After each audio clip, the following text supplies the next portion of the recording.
you may or may not have noticed that we were off last week. We have a couple episodes recorded that we'll be releasing a little bit off schedule.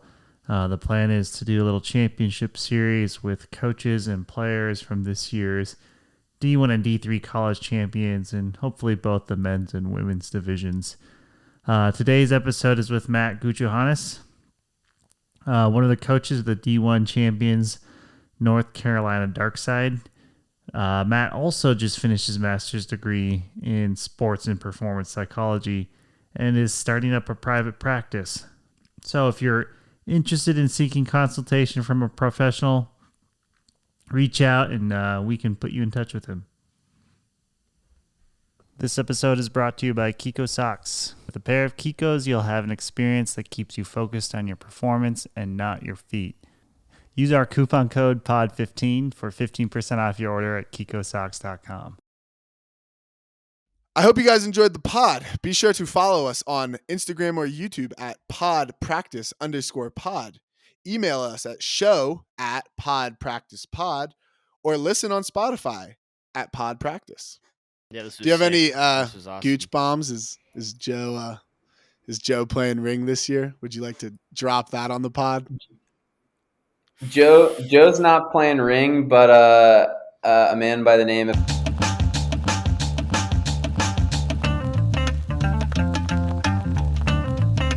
Welcome back to a special championship edition of Pod Practice. There have been a lot of threads that have helped weave Darkside's dynastic run over the last decade. Today we welcome the one common thread that has been present for each championship. Former Callahan winner and now the coach for the three-time defending champs, Matt Gouchoe-Hanas. Matt, you're the third Darkside player we've had on the show, so we're officially in danger of becoming a Darkside podcast. But welcome. Thanks, guys. I appreciate it. Yeah, I was a little surprised to get the message. I thought you would be sick of North Carolina folks and Darkside folks in particular, but I'm very excited to be here. Well, you guys keep winning, and we are trying to keep learning. I respect it. So fresh off your third title in a row, the last time Darkside didn't make semis was 2013, and for some perspective, Quinn's freshman year was 2017. I remember Quinn 2017. The only time I've ever beat Darkside was in 2017. That was a good game. Oh yeah. Yeah. So we've asked Nut and we've asked Liam about the Darkside culture. So we've gotten a deep rundown of the last decade. But what made Darkside 2023 unique?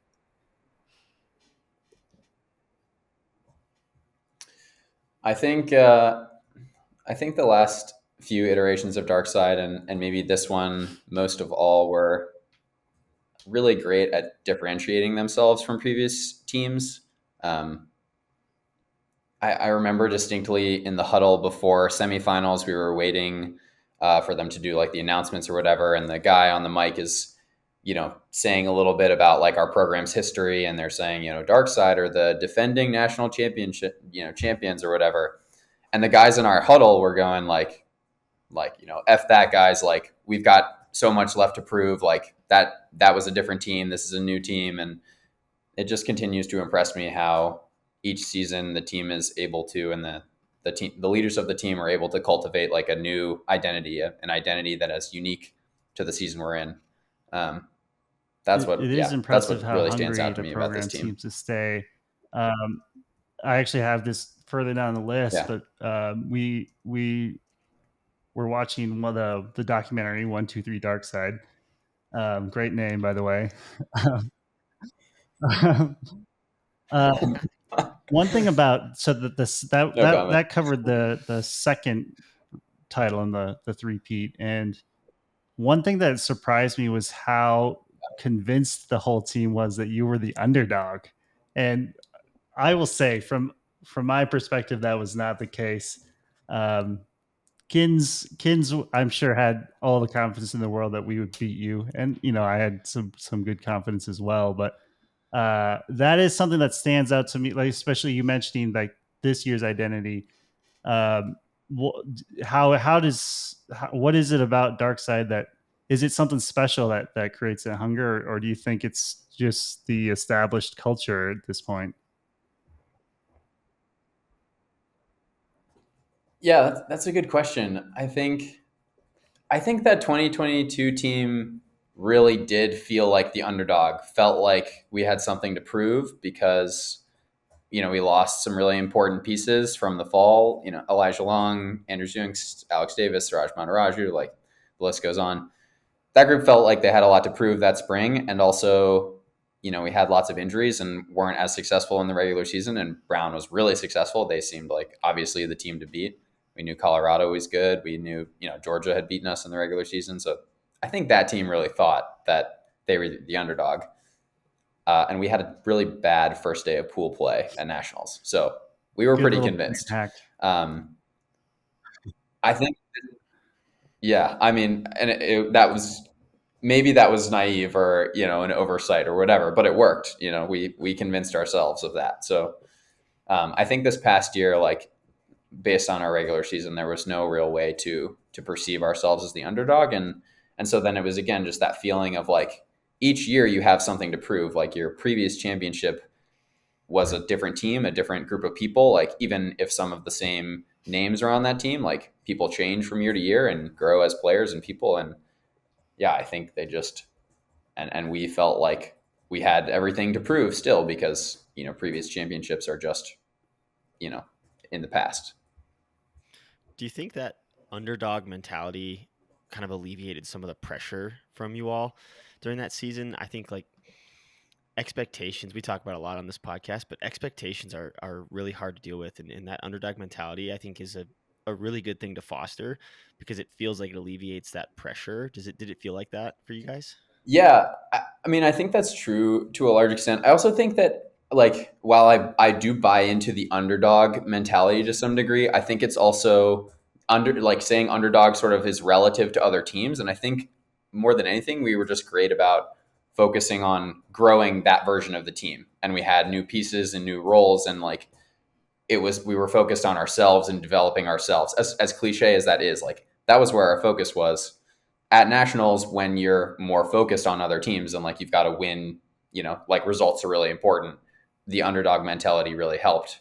But in general, we were process focused, and I think that was what made us really successful. And then this past regular season, I was honestly nervous when we won Easterns because I was like, we've been so results successful.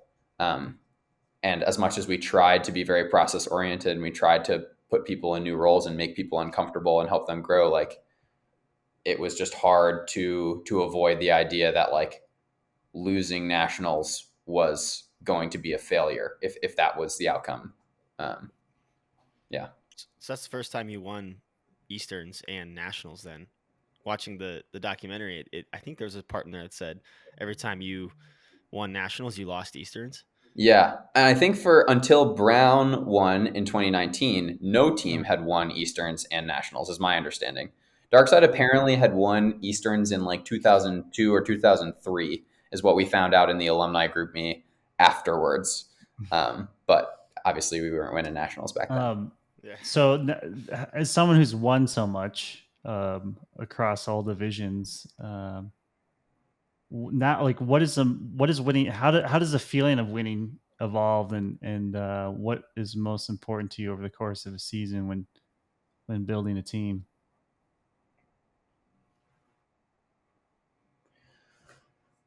I think it's a little bit different as a player and as a coach.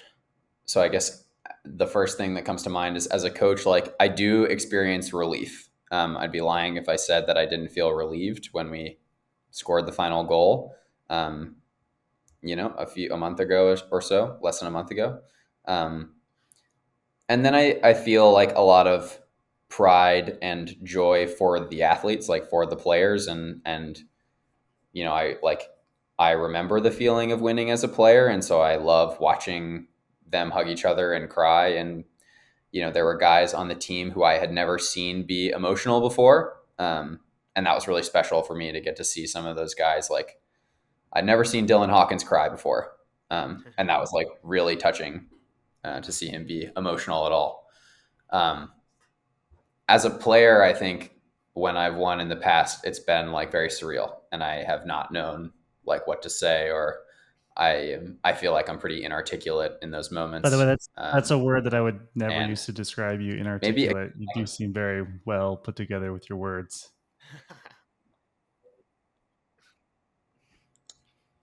I appreciate that. I try really hard to be very thoughtful in what I say, so I appreciate that. Yeah, I think winning feels very surreal, and I, depending on the championship, I feel some amount of relief. Like, oh my god, the 2021 club final, extremely stressful. I'm like borderline telling our coaches to take me off the field on Universe because I'm very nervous. So, but that's just my personality. What about like going back to building the team? Do you like how much of it? How much are you thinking about those results? Like, does winning matter to you? I mean, I'm sure it does, but what means the most to you as a player and coach? I think the most important thing is, that the players experience like satisfaction in the season and in the experience. So like I want people to graduate from UNC and to finish their time on Darkside, like appreciating the whole experience that is Darkside. The, connections, the friendships, and like, yeah, Quinn, I see you nodding your head. Like, I feel like, that's the goal of most college teams. It feels like, it's a very finite amount of time, and it's important to, experience the off-field success, the success of building friendships and community, and creating meaning out of something that is otherwise just, people throwing around a piece of plastic. Certainly we like try to build towards winning a championship because that also holds meaning, and that's like an outcome goal. But I want people to love the team. I want people to cry at the end of the season, which indicates to me that they care enough about something, care enough about the experience to get emotional about it. Your last year was 2019, right? Can you describe what it was like walking out the field, losing in that moment, and how it relates to now that you've come back as a coach / what you would call yourself more as a consultant? But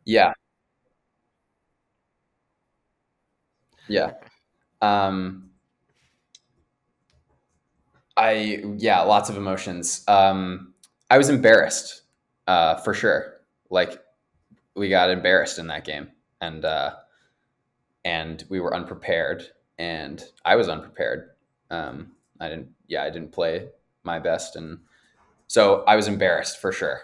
And I was also, just sad. Like I knew that my time with the team was over, and that team was really, that team really accepted me and like gave me a lot of space to be a leader in the way that I do that, which is, sometimes odd, or I don't know. So I was really grateful and sad that experience was ending. And I think to the point about embarrassment, like we learned the hard way that other teams, we were not the smartest people in the room anymore. We were not the team that had all the answers and had all the, the right strategy and had figured out how to optimize like college ultimate. And so the pandemic hits, and like David Allison and I start meeting once a week to watch film and watch ourselves and scout our own team, try to figure out how other teams would scout us. And we take preparation way more seriously now than we did in 2019. I remember going into the semifinals of 2019 and like not knowing who the opposing team's O-line was.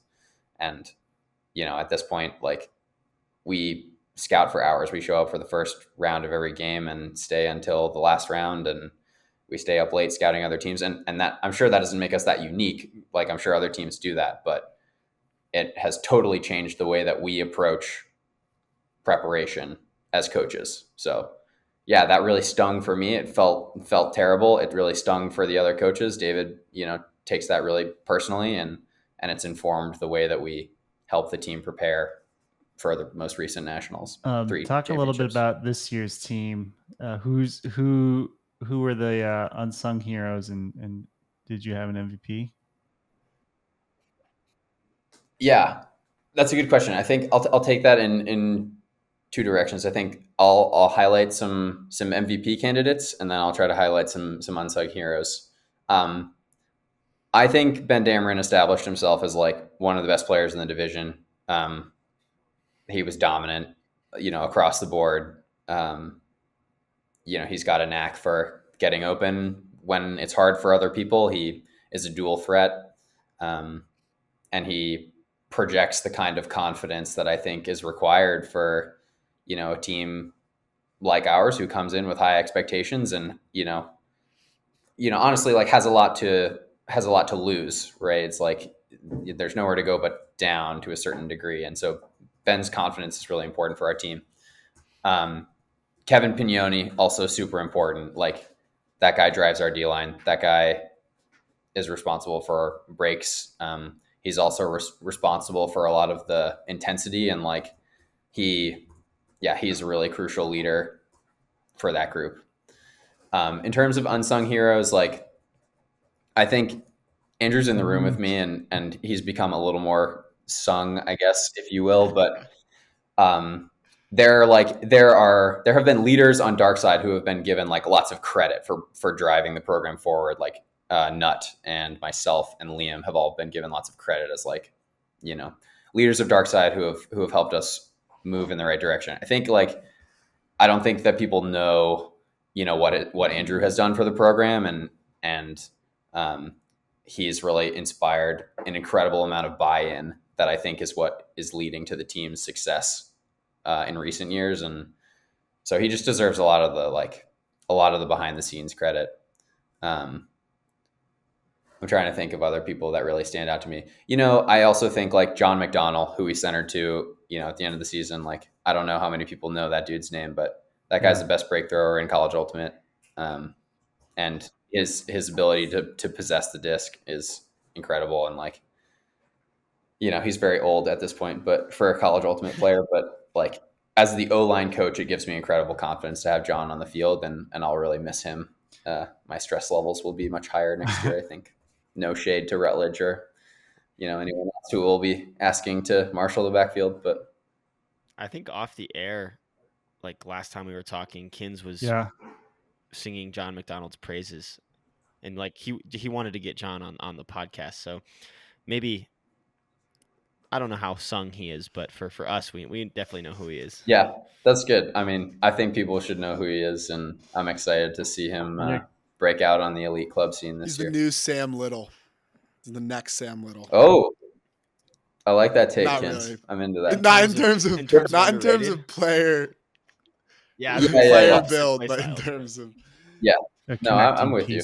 I like that. Line.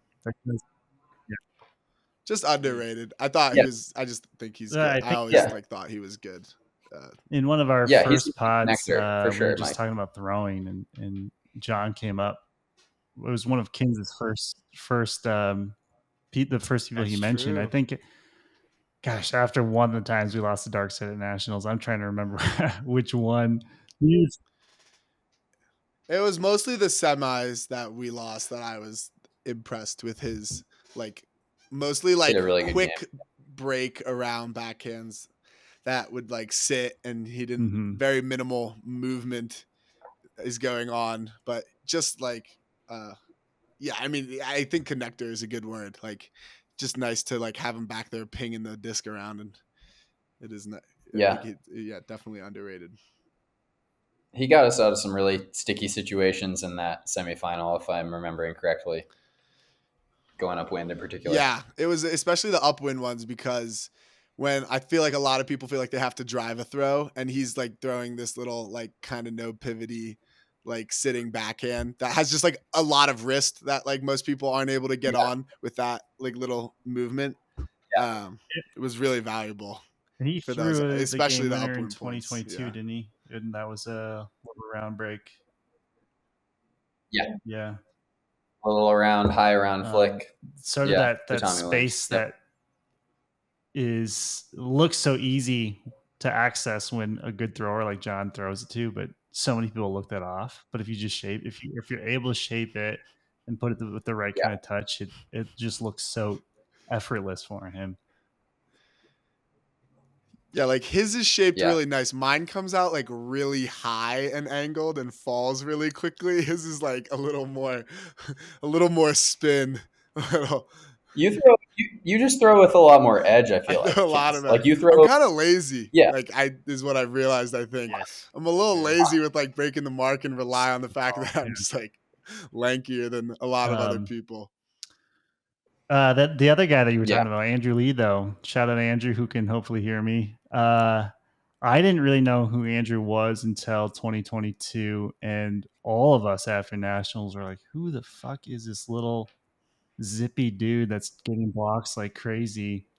And as a fellow Asian, I will say I was pumped to see three Asians on the podium for Callahan this year. So shout out Andrew. Definitely a fan of your work, especially on the defensive side. He's throwing a little heart your way. I have a funny Andrew Lee story too. So I didn't know who he was until my last nationals fall. And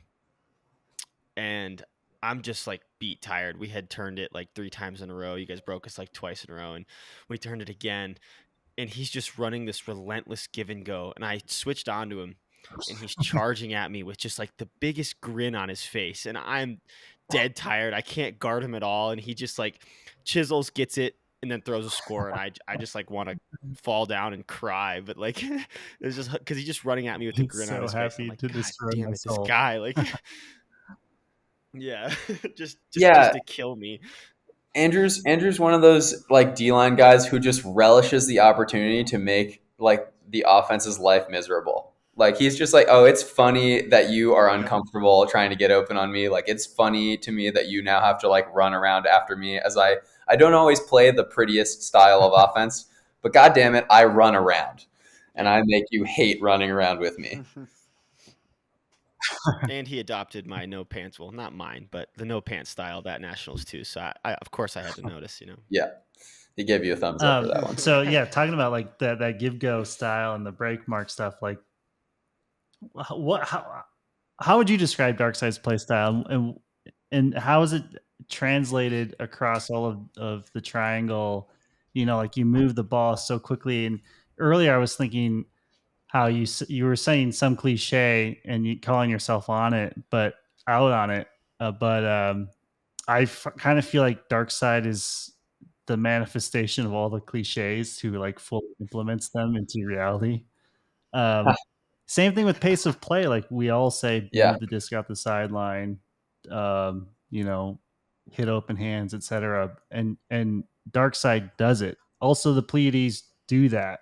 It's pretty clear that there's a common thread between both programs. What do you think it is? Like, how do you get players to do that? And is it because so many of you are like, there's literally a room full of you at a camp teaching kids how to play Frisbee? Is that the key, or what would you say?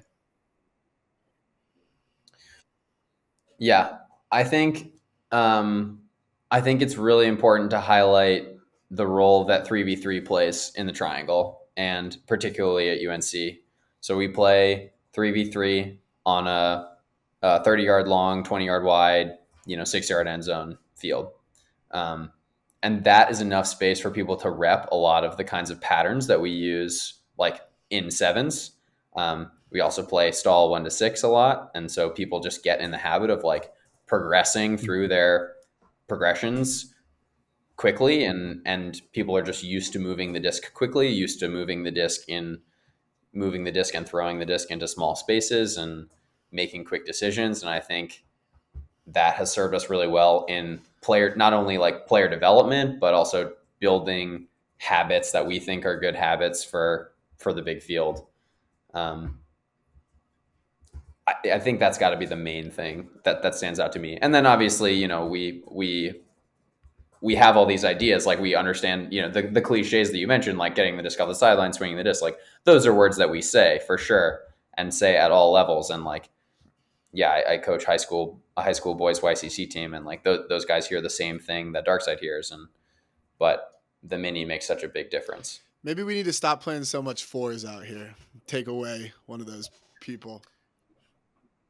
I will say that I think we play so much 3v3 here that people end up getting to the point where they're really good at 3v3 and they're not actually as good at ultimate or like sevens or translating those skills. I'm serious. Like there are people who are just nice at like throwing a nice soft like outside flick to an away pass, and it's like that's awesome and that's super useful in 3v3. But like at a certain point, you don't do that same thing. Like you don't use that skill as much in sevens, and I think playing fours or just mixing up how many people are on the field is a better way to create transferable skills and reads and stuff like that. And so I personally wish that we played more fours. I tried to push for that a little bit this offseason, and lots of people just love threes, and so we're not there yet. But I wouldn't say don't play fours. I would just say play mini with different numbers of people. What's your favorite format of Ultimate to play? Like threes is definitely my favorite. Like relative to other people, like I am my most athletic in threes. Like that small space, I can get some separation going deep, and I, am good enough in the air. Like this sevens field is too big for me to like. I'm just not athletic enough to impact the game quite enough in sevens. And like the AUDL field is way too big for me, and I feel like a tiny person out there. So threes makes me feel like good at the game because I'm good in small space and I like throwing and making quick decisions. And also I can get a little bit of get more separation relative to the big field. Maybe there should be more championships for different numbers of Ultimate. Like we have Gultimate and like Beach before we have Ultimate fours. Huh? It is Ultimate fours. Is there a national thing for it? I don't know. Oh. It's just interesting. Weren't they trying to? Because they have Gulti and all this I might stuff. still be able to play or fours? I agree. Indoor fives. Indoor fives. Indoor. Well, you would be nice at indoor, Ken. I grew up playing indoor. I really like indoor. that I'm sure you're. Yeah. That I learned from sense. some old goats in the Philly area how to play some good 5v5 indoor. Eye contact. That's upside down. Not even. It doesn't have to be upside down. Something to the break. I mean, it's reflected in the way that you throw, and like, the release points you use a lot now. I think. Yeah. Shout out Trey. And you adapted. Yeah, you adapted to the wind, obviously, but like you're great at using your length. And height. I think the best thing about indoor is that it makes it more exciting because like skies and stuff, like even that golf sky that's big in the ADL is like you can read the disc so much easier because there's no wind. So I think it adds for a lot of excitement because like the high points and stuff are just way more common in indoor. Because like when it's windy, you're not skying anyone because you don't know what the fuck the disc is gonna do. It could be like you have no idea. That's why I'm a fan of it. Right. Before we go away from the threes format, Matt, you're like the classic 3v3 player for sure. And one thing that Nut has really brought to Colorado is just the different ways to get open up line.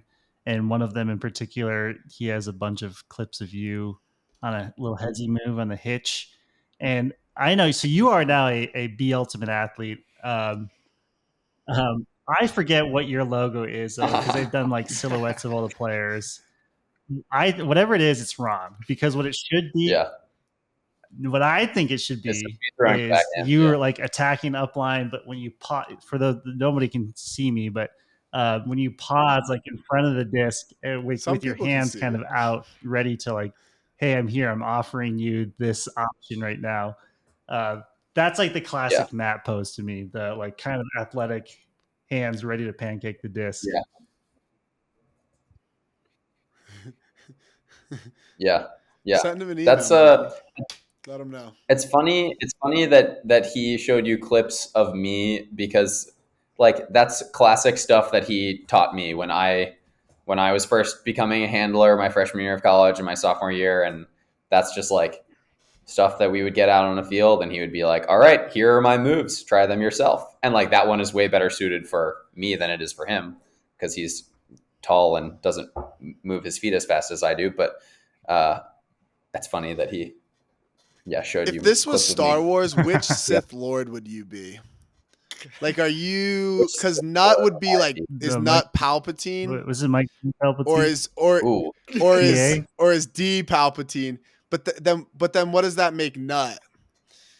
I think Mike D is probably Palpatine, and then Nut could be like a Count Dooku character. Yeah, that's what I was thinking. But then who are you? Because you or Liam is Anakin. Ooh. Probably Liam, but Liam's like still becoming Anakin. So does that make me Darth Maul? Like, am I gonna die and get cut in half? You're somewhere because you're like the connector. You're like that in between of. No, that's super fair. I do think of myself. Yeah, I am the connector. Like, yeah, because those two are peas in a pod, and they like to cut me out nowadays. But yeah. Who's Vader? Yeah, Darth Maul and Liam's Anakin. I think that's fair. Like Liam seems Liam's like a Vader figure for sure. Yeah. We can have an Anakin and a Darth Vader, though. Like, they can be different. I think Matt could be Vader because then Liam could be Kylo because now we're like in the new Star Wars. So Liam could be Kylo Ren and Matt could be Vader and Nut's Palpatine. That feels like a pretty favorable view of Liam. Are you like? It has to be. Are you actually? That makes sense too because you got trained by Nut, and if Nut is like wait, what did we say? We have to read some video games or tough. Like it's breaking down books here. Like, yeah, we need a tree. I need like a Sith Lord tree to really break this down. Because Nut is your master. You're Nut's apprentice. Yeah, Liam is then your apprentice. Just for the sake of, I mean, for the sake of argument. Okay, he's not in your reality because he's accurate, right. No, because he's really Nut's apprentice also.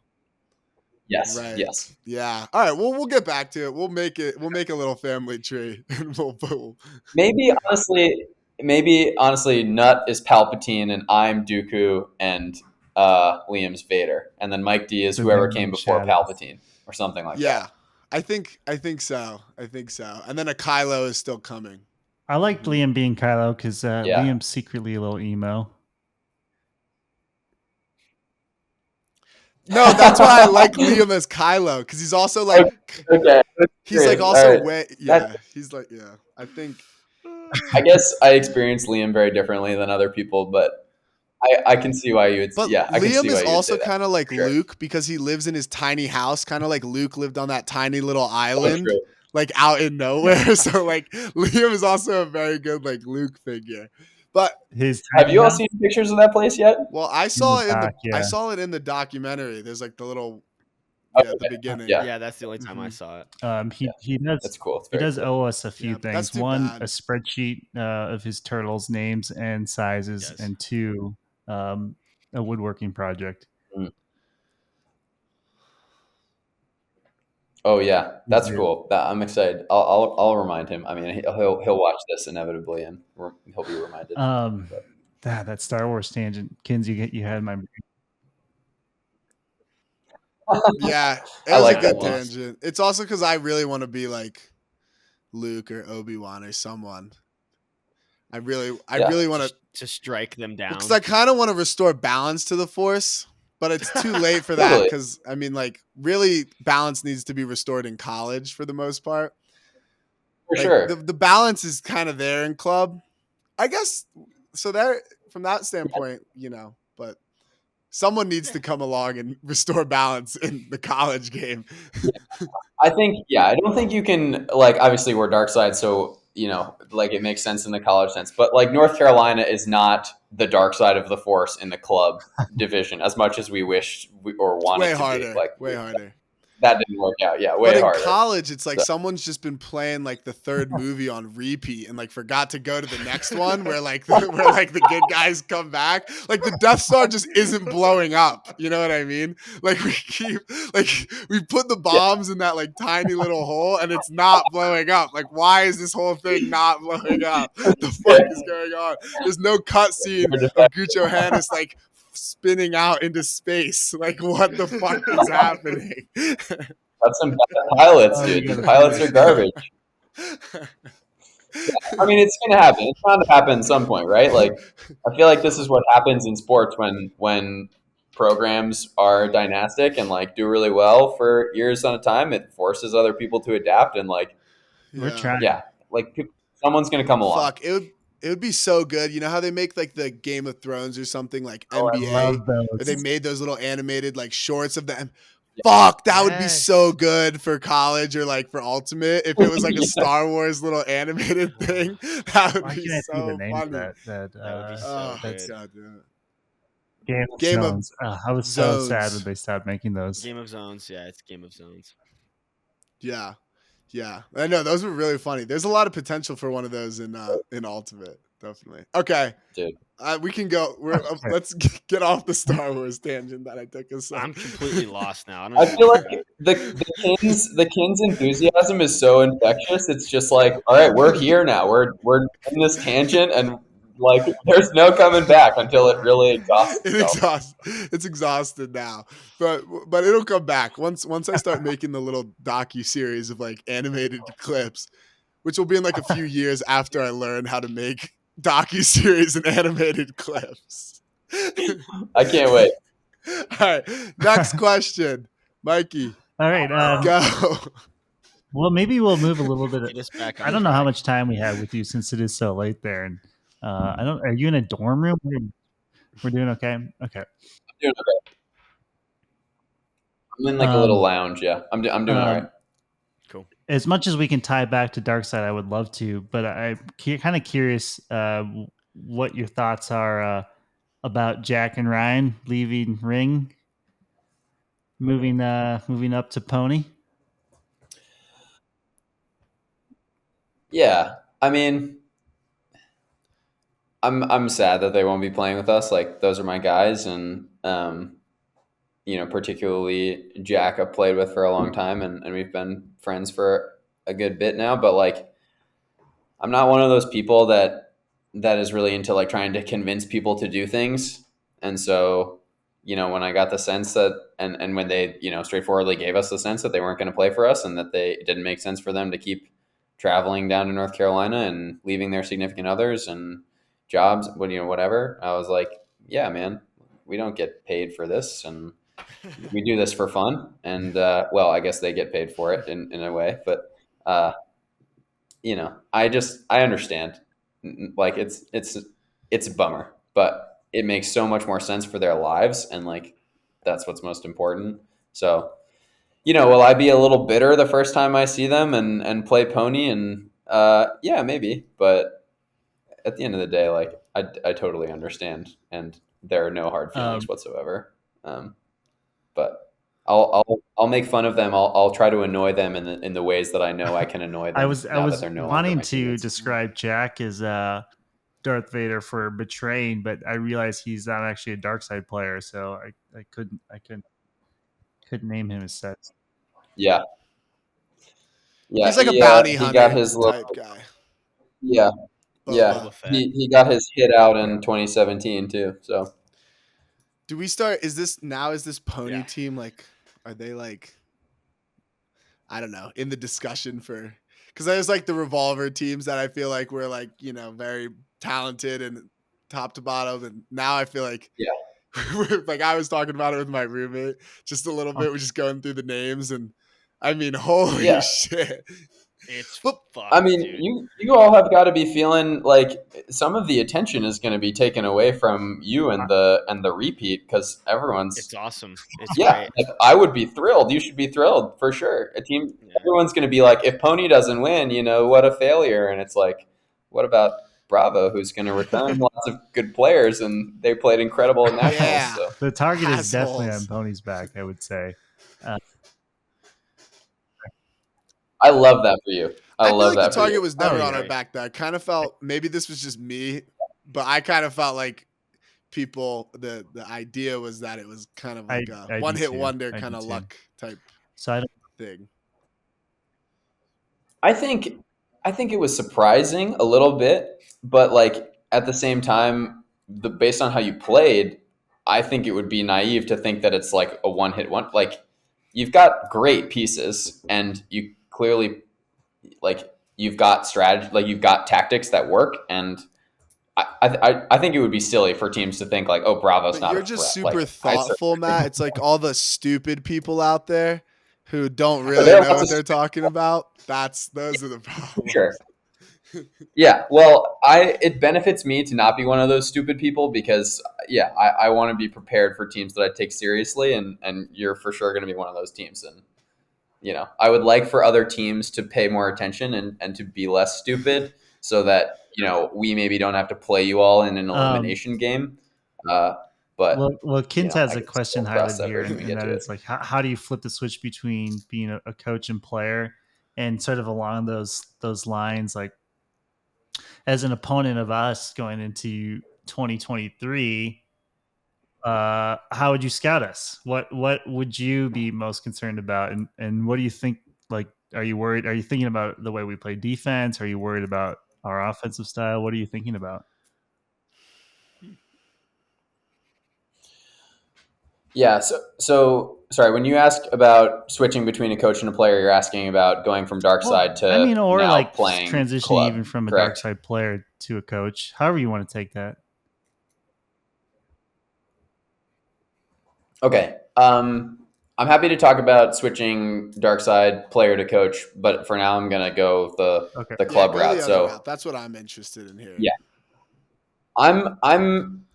This is funny because I actually wanted to ask you about this as well, but like I'm a big proponent of taking what we learned from the college season and trying to apply it to the club season, and then vice versa. So I'm thinking about what I noticed from Bird at nationals and what Bird was successful doing and what Bird was less successful doing, and thinking about like what might work against Bravo. Where is Bravo potentially uncomfortable? And the low hanging fruit here is like you all play a lot of force middle, and Pittsburgh ran a pretty effective like sideline trap, and that looked uncomfortable.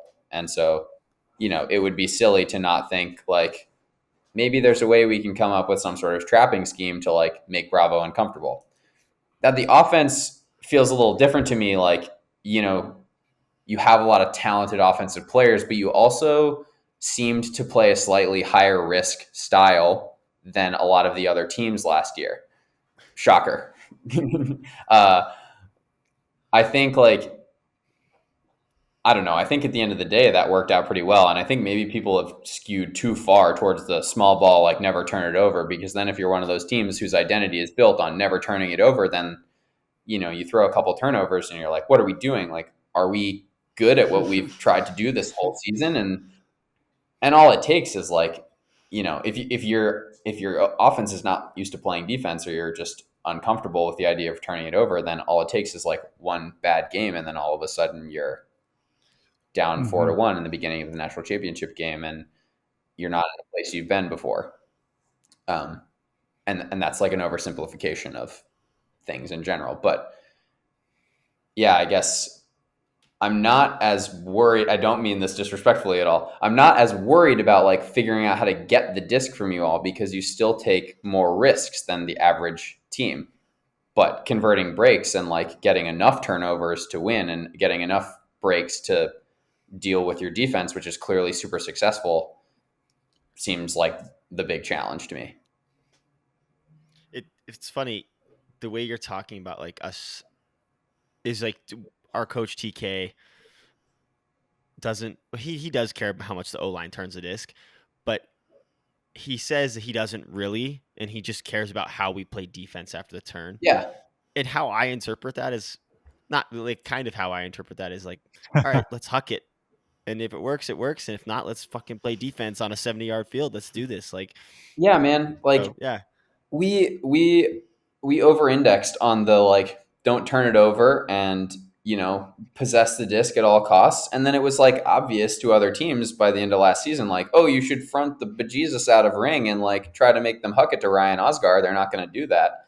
And I don't know, you guys are threatening, like things are live when Kins is on the field. Like, I'm like, I don't know where the disc is going to go, but obviously a bunch of you are super talented stretching the field, and so you just have to play defense in such a. And I think Rowan even made a comment about like how he thought there was no way, Kins, that you were going to throw it deep to Calvin when he was that deep, and he eventually skied Rowan. And like, I don't know, everything, it makes life so much harder as a defender. And maybe some defenders feel okay because they're like, yeah, they'll take some risks and maybe we'll get a turnover, but I think it's better personally to be like more threatening than like just afraid to turn it over. So I'm into TK's philosophy.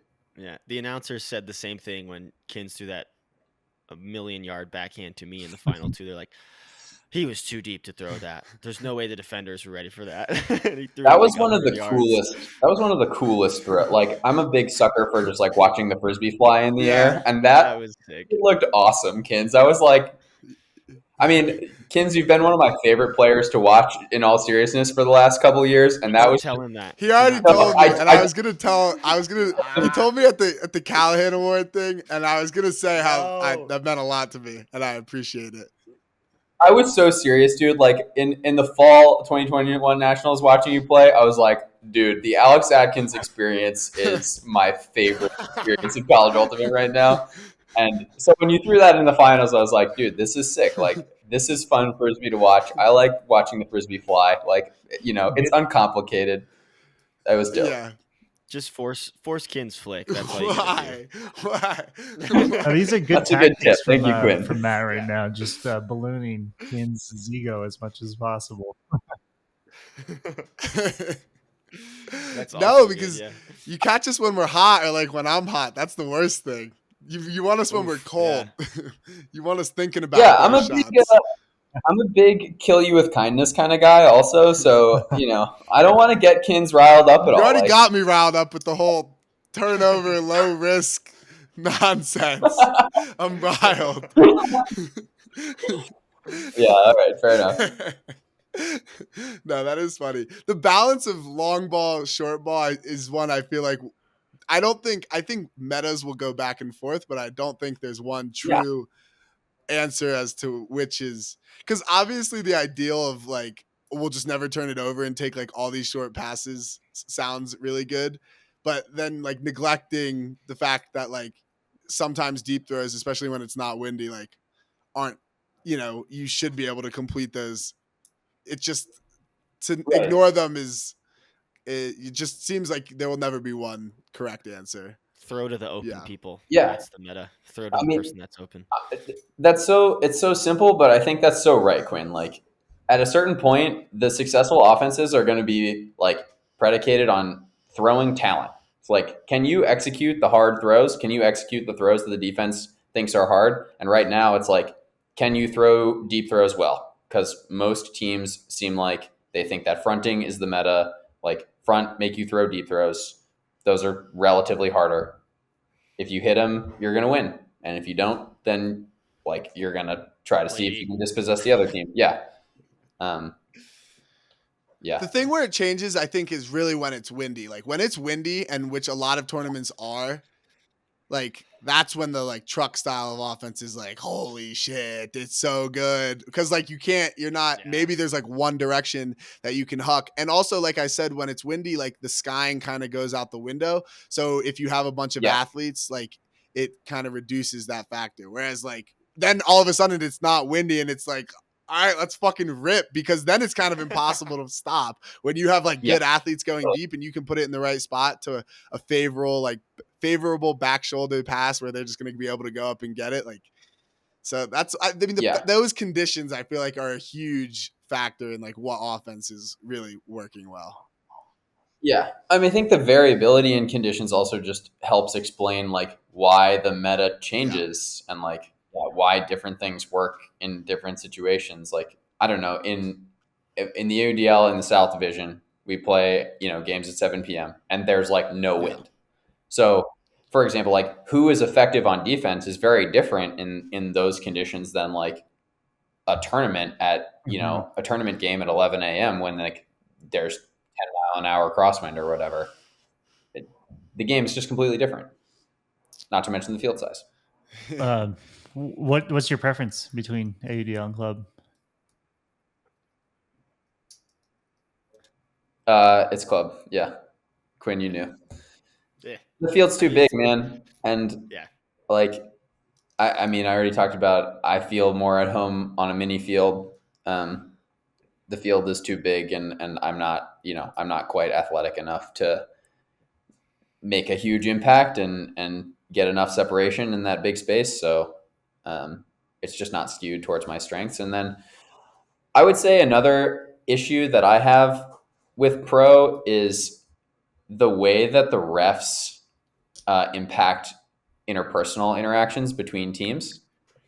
And this is something I was actually curious to talk to you guys about, because just our recent trips like to other places have made me really frustrated at like, I'm not completely anti trash talk. Like, you know, if people want to talk trash, like get themselves going, that's totally okay. But what I've noticed is that like, because we're not obligated to interact with each other, you know, unless you're making an integrity call, which is extremely rare from my perspective, people just feel like it's okay to say really mean things, like just blatantly rude or mean, or like, you know, like I have just been called names that I think are really inappropriate and sexist. And like, I'm just like, dude, if we were playing club and you are obligated at all to like interact with me, if I like made a call or something, Right. like, how am I supposed to take you seriously? How am I supposed to believe that you respect me at all?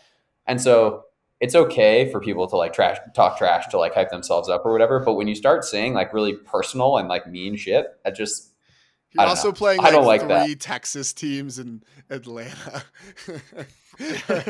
Yeah. Like, you know, and, Just a part of but it. there have been yeah, the Philly guys let us have it too, and like, and let's be totally clear, like my team does that shit for sure, and it pisses me off because I'm like, we're losing. Why are you putting mental energy into making fun of the other team? That's not helping us win. Like, that's not helping you play better defense when it's your turn to play.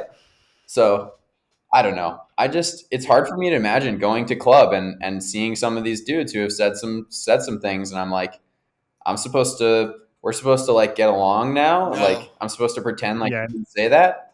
So does that happen in the a West? little Like, does bit. that happen in your division? A little bit. I also think, just to touch on the trash talking thing, if you're saying mean things while trash talking, you're a shitty trash talker. Like, Yeah. trash talk should not be mean. It should be like annoying, or Yeah. it should Should be not be like mean. poking Like, you're a fun. shitty trash Yeah. talker. Yeah, you're a Yes. shitty trash talker if you are mean. Like, that is not trash talking. Yeah. But it definitely happens in our division. It's just I Utah though. I wouldn't say it's like anyone dude, else. I think the Spiders did it too. I'm gonna be Well, honest. they were just but having so much fun. no, they weren't. They were just, that was a disguise for them just being douchebags. If you guys are listening, I still like you guys, whatever.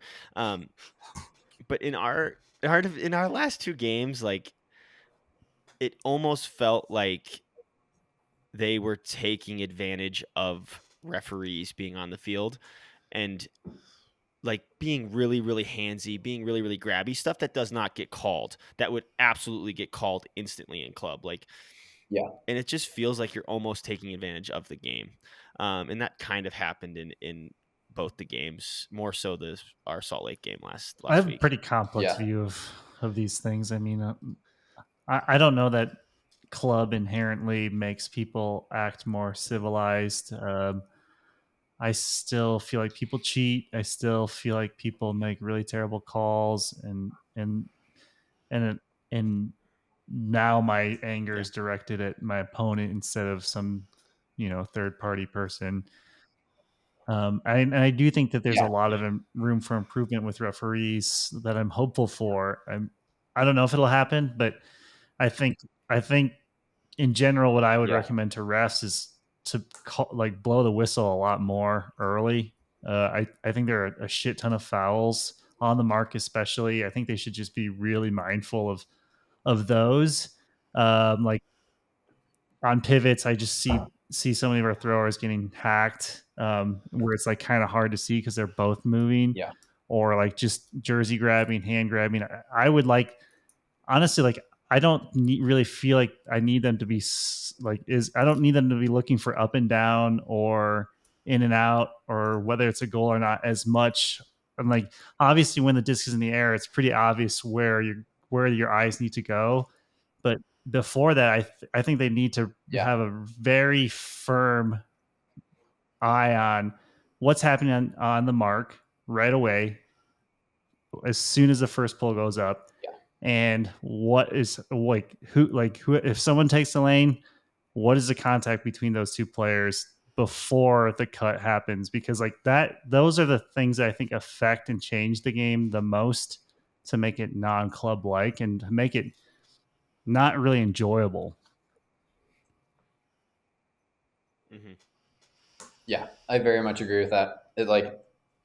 My personal experience is like getting grabbed a ton or like having people sort of bear hug me before I try to make a cut. And then it's just hard to get separation but there are no consequences for that because that's not where they're looking. Yeah. But I do think you make a good point about, I did like at some point that refs become the target of people's frustration rather than the opponent. And I'm a big, I don't know, I'm a very conflict averse person. So I like when people are not mad at each other. It's like more comfortable for me when people are mad at the refs, but now that people have just started being blatantly mean, I'm like, I really don't have a ton of faith in players learning the rules and administering them properly themselves. I think that North Carolina does a pretty good job of it across the board, but most communities don't. We don't. I bet less than 50% of players in Colorado really know the hand signals. There you go. I don't know them. It's probably less than a third of us between the three of us because I know some of them. Kins, I don't know how good you are. My rules are all from 20 years ago when I was growing up. So things change and I'm like, oh shit. Yeah.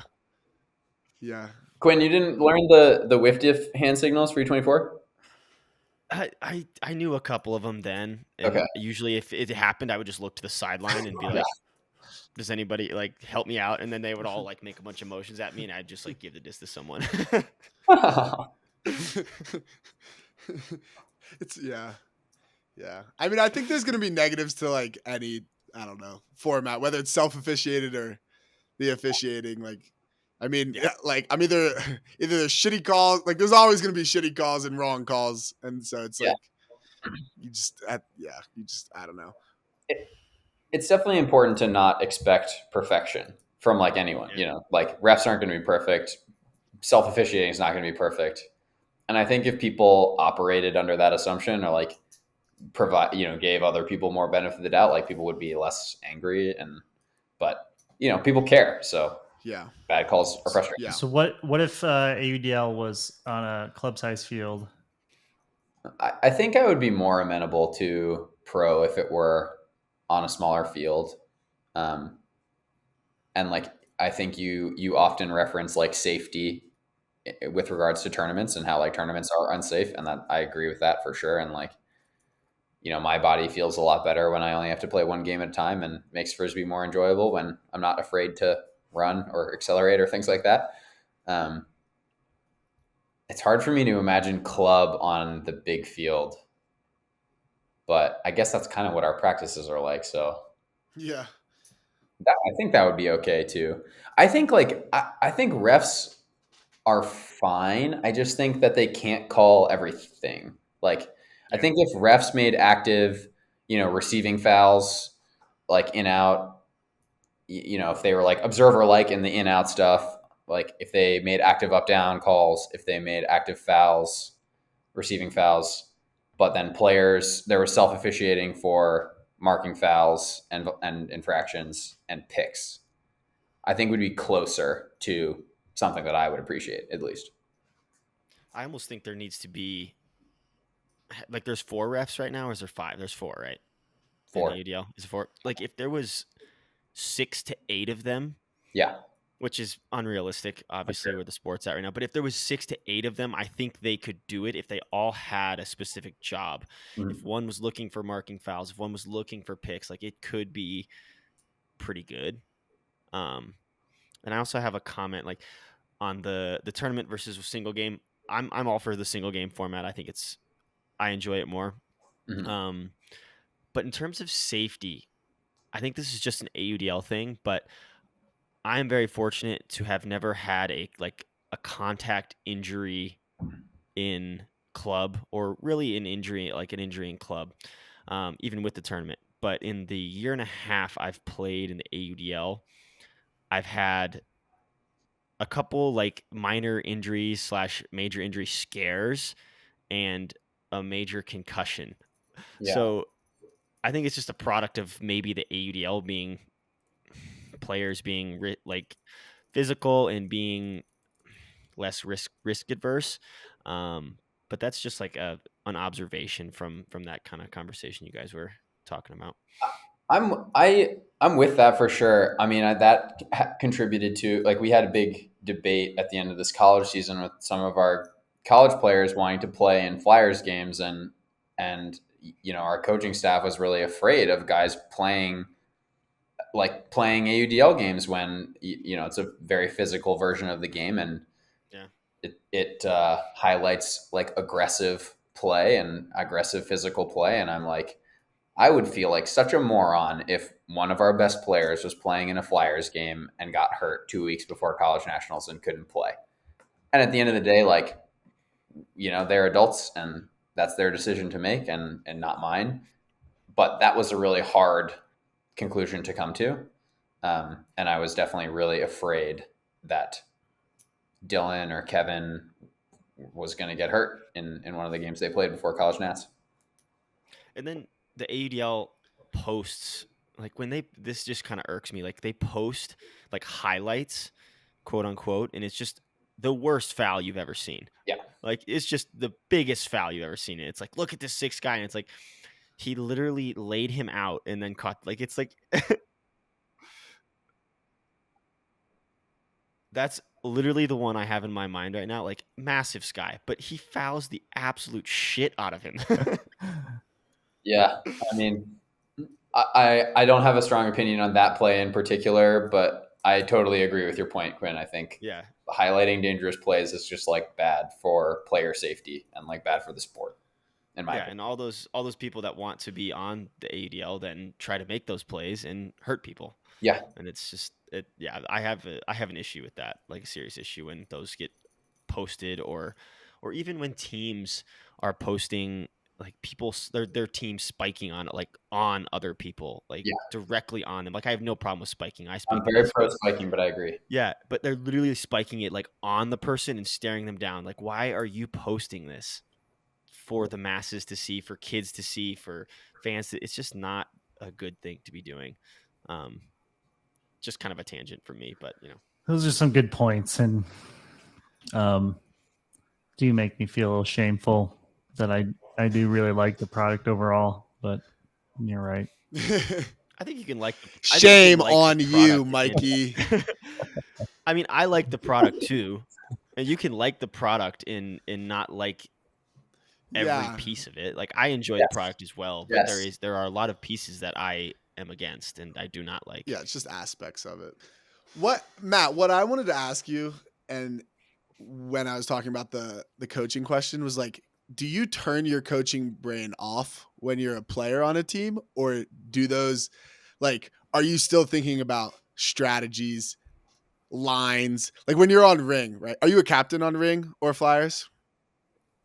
I'm not a captain of Flyers. I've been a captain of Ring for the last couple of years. So like when you're playing, are you like thinking about what the lines should be even before? So I guess before tournaments, sure, you're thinking about those things, but like, let's say when you're like at a tournament, are you like, how much are you turning off your coaching brain and just trying to be a player, or what's the mix of that?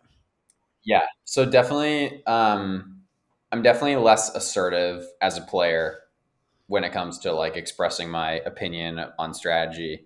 And part of that is because we have lots of smart people on our team who I think understand like how we want to play the game. And I don't want to take up too much space, social space.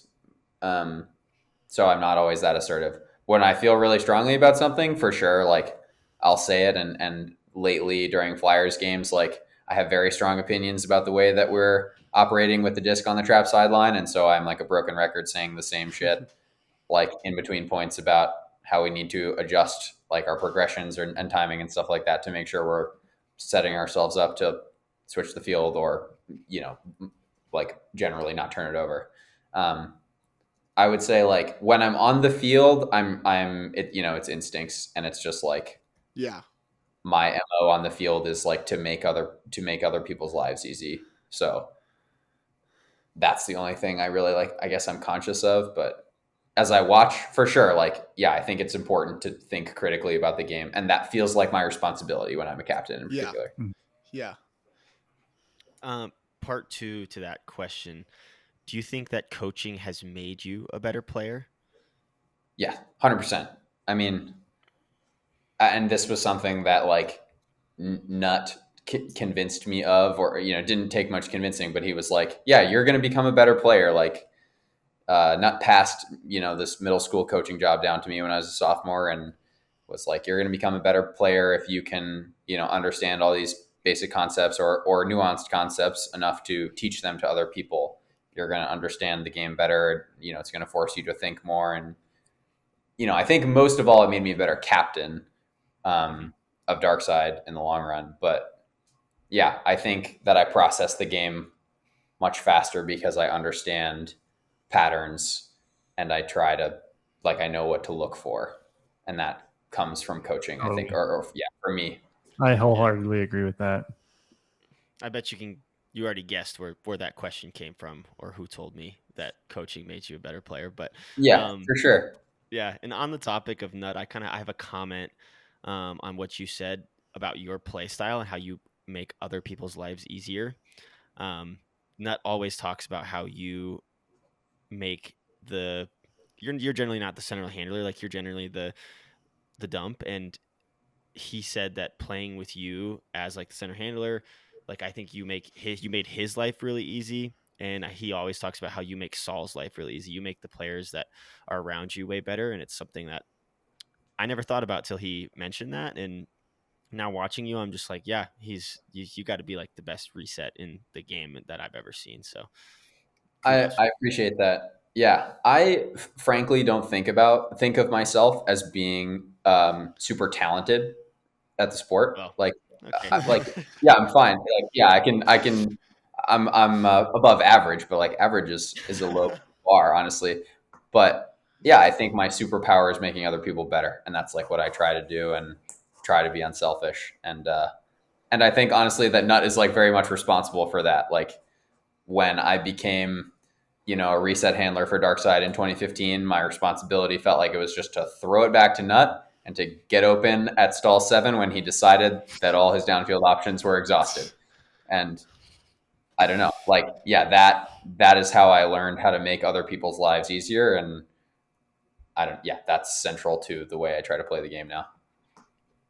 That's fucking sick. I like that. Yeah, I would say that I have had an inside look at understanding of what you guys try to do offensively because of, obviously Nut has just taught us a lot, and watching you sort of pre-clear, like as the disc is in motion and you're already making the space for the next person. Such an undervalued skill set to have that makes offense flow. And going back to coaching making you a better player, Quinn, this is another reason why you should maybe consider it. Quinn, not that you need another avenue to get better as a player, but actually, did you do a clinic today, Quinn? Was that today? I did do a clinic today, and I'm so fucking bad at it, dude. I suck at it, and I'm bad with kids, and like I just suck at it. But to your point, like I actually do want to coach Bird or help coach or try to help coach Bird this year. We'll see if Devin lets me, but I'll do my best convincing. But yeah, I do want to get into it for that reason and because I miss Bird. Yeah. But yeah, I do want to get into you don't have to go that much. Yeah. But like I think what Matt was describing really resonated with me in terms of like you see the whole field and you understand, like when you're a coach and you're like, why won't this person just make this sacrifice in this moment, or why doesn't so and so realize like if he were to just move into this space or attack this space a certain way, it would be so much more advantageous, or if he just looked to bounce it out the sideline. And because you're thinking of it holistically all the time, when you're on the field, it's like, oh yeah, I know. Like I've in my head or out loud criticized this or the lack of this motion happening a bajillion times. So if I don't do it myself, then I'm just a huge hypocrite. Yeah, I mean, not to talk about myself more, but I'm not a very cerebral player. I don't want to say I'm dumb, but I'm kind of dumb. If like I'm in a situation where like jump high, throw far. Yeah, I'm just like I'm just gonna overpower this dude and go get the disc or jump high. Like which exactly. is why it's like, crazy how much you player. argue with me. Like, well, you fucking get under my skin though, dude. Oh my god. But Nut, consciously or subconsciously, has kind of gotten me to start to think about stuff more.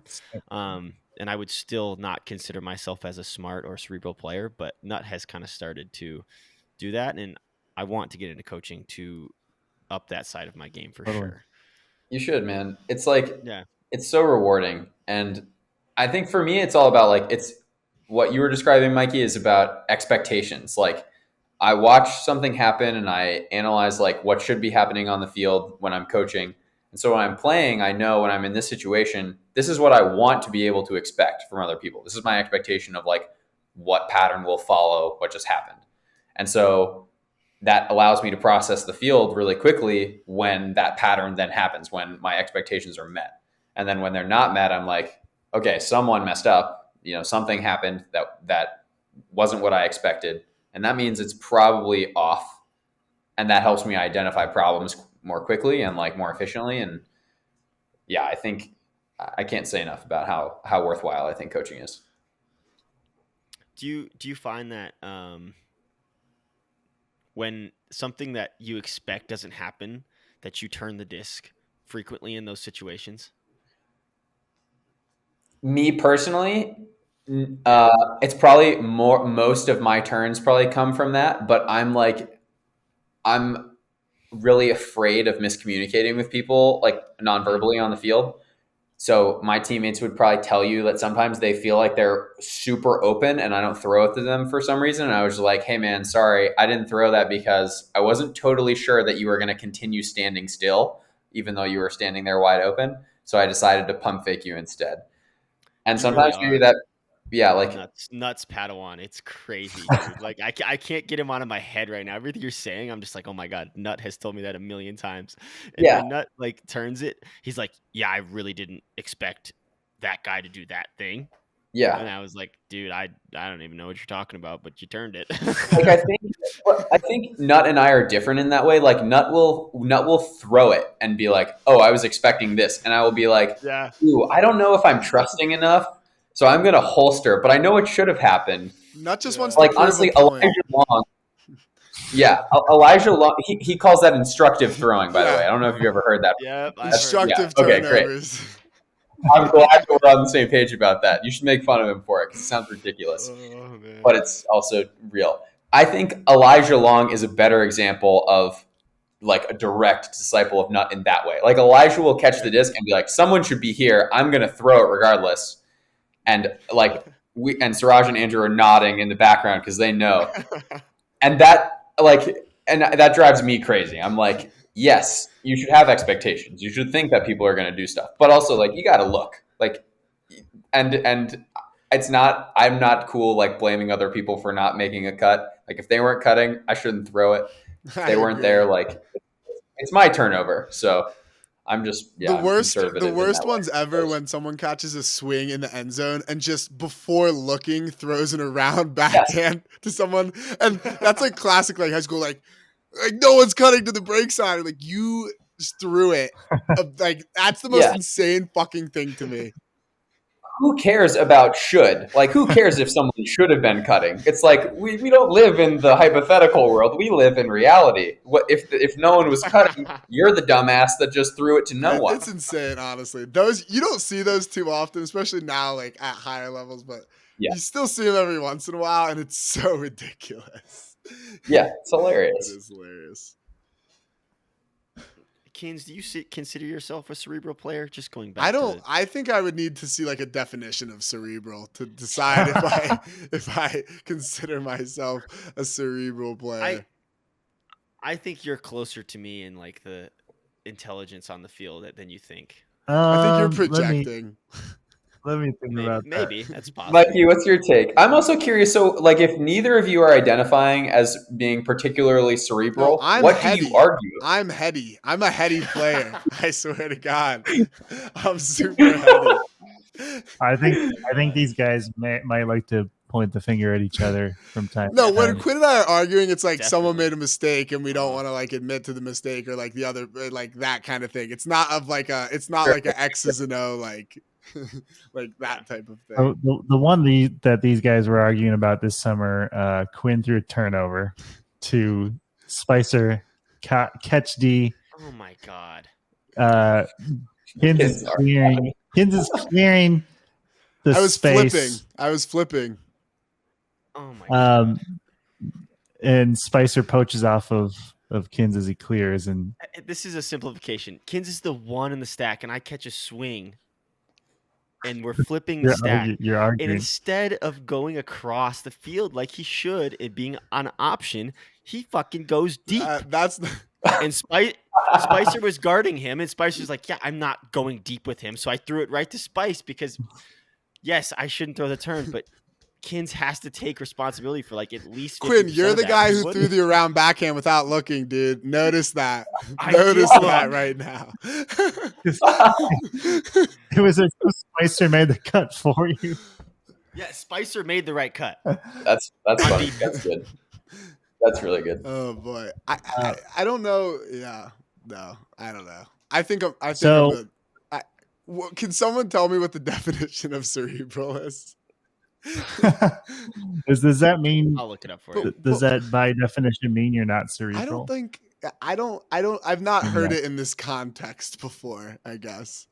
I think I like my question for you is like, do you feel like you quickly recognize patterns, and like the next step is can you quickly identify when a pattern has been broken?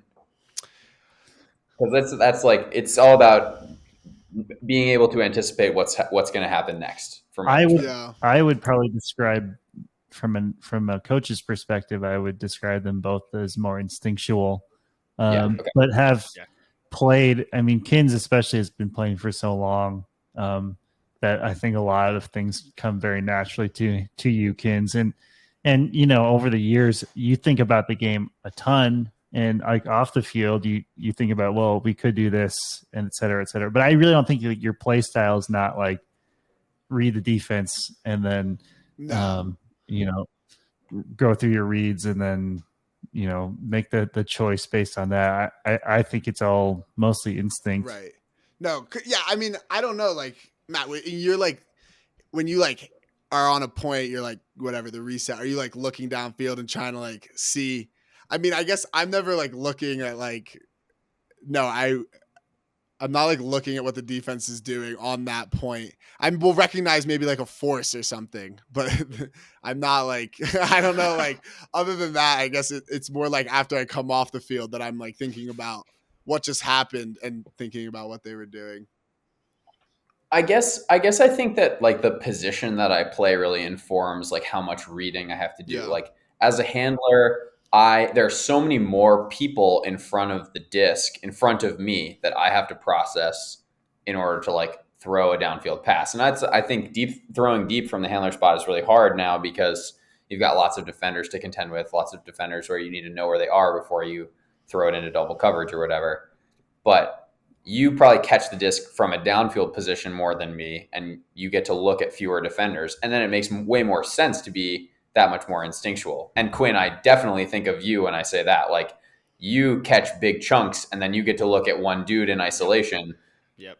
At least relative to me, like a million times more than I do. So like that, it makes total sense that you're like, all right, I'm looking at one dude. Do I have this throw? Yes, I have this throw. I'm nice with a forehand. Like, there we go. I throw my forehand.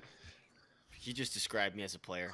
That's all I do, dude. Well, I didn't say that you're really athletic, but now I did. But I wonder, like, because is anybody like how much analyzing are people doing like during a given point? Right. Like, if you have to do a ton of analyzing, then maybe things are a little too. That's what like, because I feel like when I'm playing, I would just be like, it's almost like that would be insane to be like trying to think of all these things. It's like once you come off the point, like for me, it's like, okay, we just scored. Like what just happened in that point? Like when I had this look, like this is what was going on, like those kind of things. So I think like in that way, I'm like, but that's what for me. I keep coming back to patterns. Like it is patterns. Like I don't necessarily like recognize every single thing, like everything that a person does. But if a pattern gets thrown off that I'm used to, that's what I'm like, I can identify, okay, that didn't happen the way I expect. So then when I walk off the field, I'm like, okay, this is the thing that needs to get addressed. Right. Or I know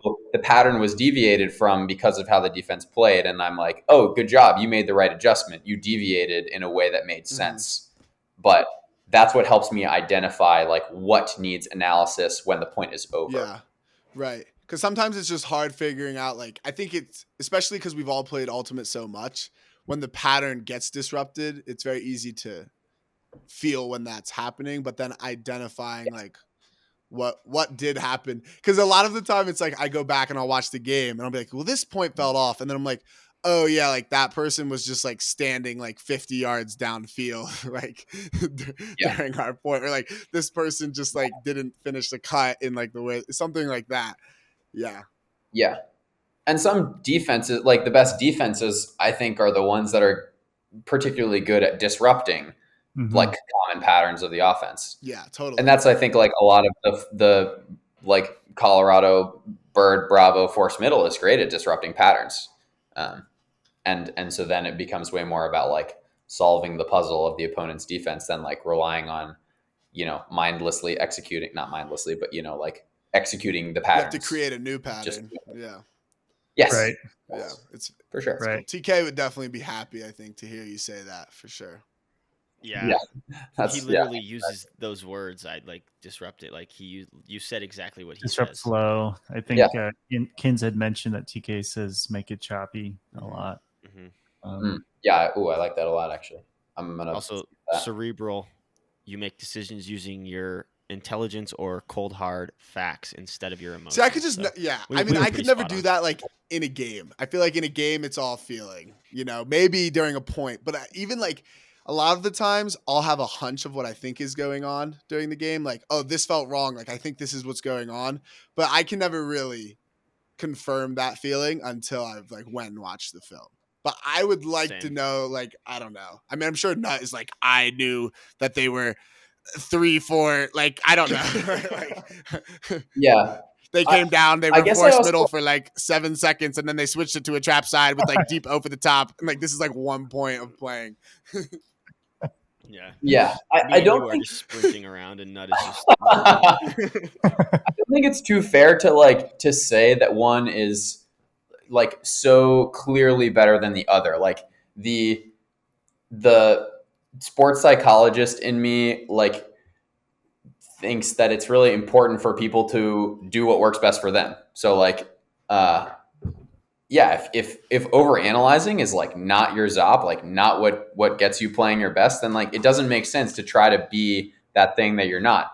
And if overanalyzing the game, like Saul would say that like analyzing the game and like talking constantly, like just saying stuff is like what helps him stay out of his head and like focusing on what he's doing, like focusing on the game. Yes, the dude just talks nonstop, but that helps him. That helps him like not focus on his deficiencies. Is he saying like I'm clearing out, or does it get as explicit as like I have 2 fingers on the disc, I'm about to throw a full hand? Like it's not that constant, but like he'll say what he's obviously doing, or he'll like talk to the opponent in a super like friendly or meaningless way. Like he's just out there projecting confidence, and really what that is like, or at least at times, it's just distracting himself. Yeah, just staying out. And I think that's what he would. Right, because I think there's a time for all the analyzing, and for me, it's like, okay, I'm going to watch a film and like I'll think critically about Ultimate, but like when I'm playing my best ultimate, I'm not thinking like, so I think like that would be the big difference for me. Like I yeah. And what helps you play your best is different than what helps Nut play his best. Totally.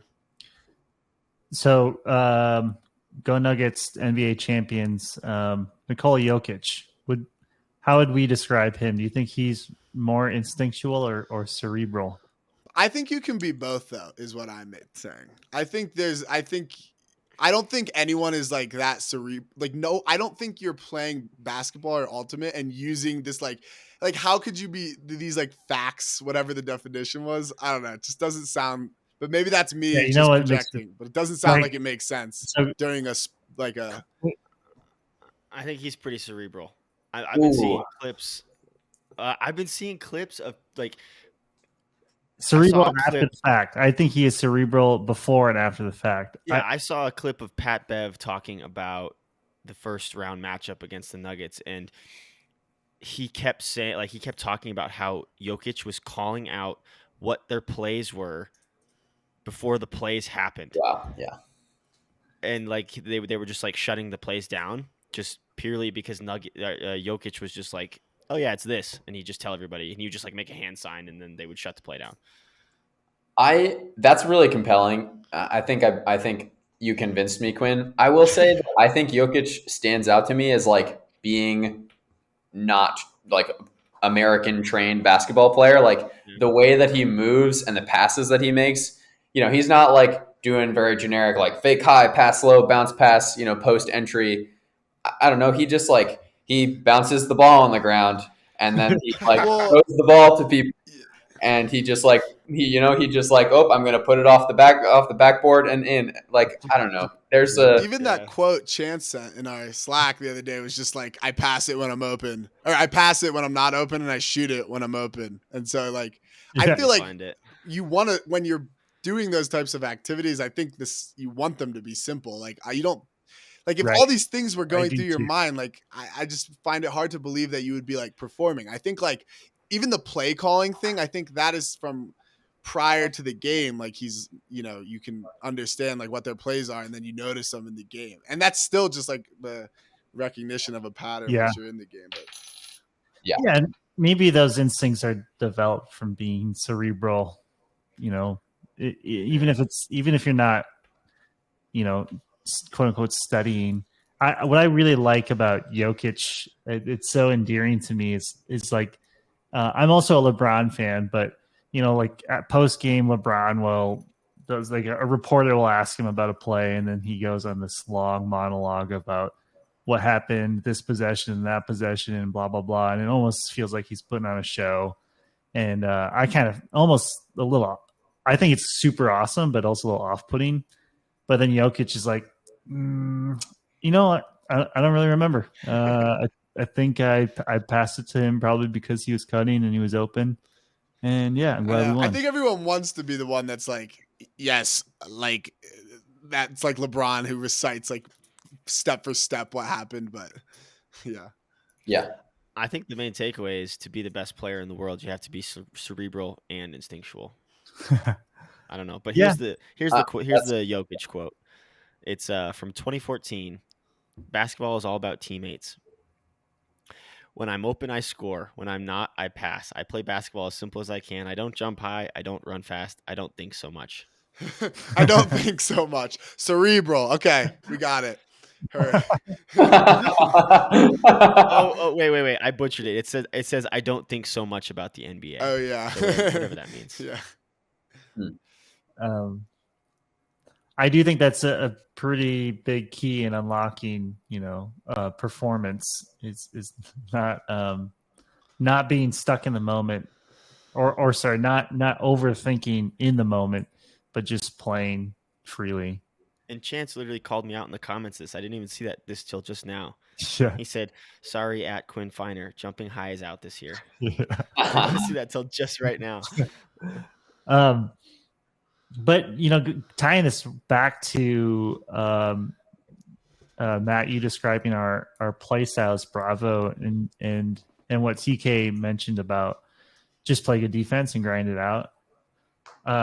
I've told the story before, but early in the season when we were trying to find our our offensive identity, we were trying to be the possess every pass team, and we failed at it a lot. And the mental side of things was not good. We were really negative about it. And then once we were given that sort of pressure relief, we could play more freely and make plays and not worry about making mistakes. And I do think that was a big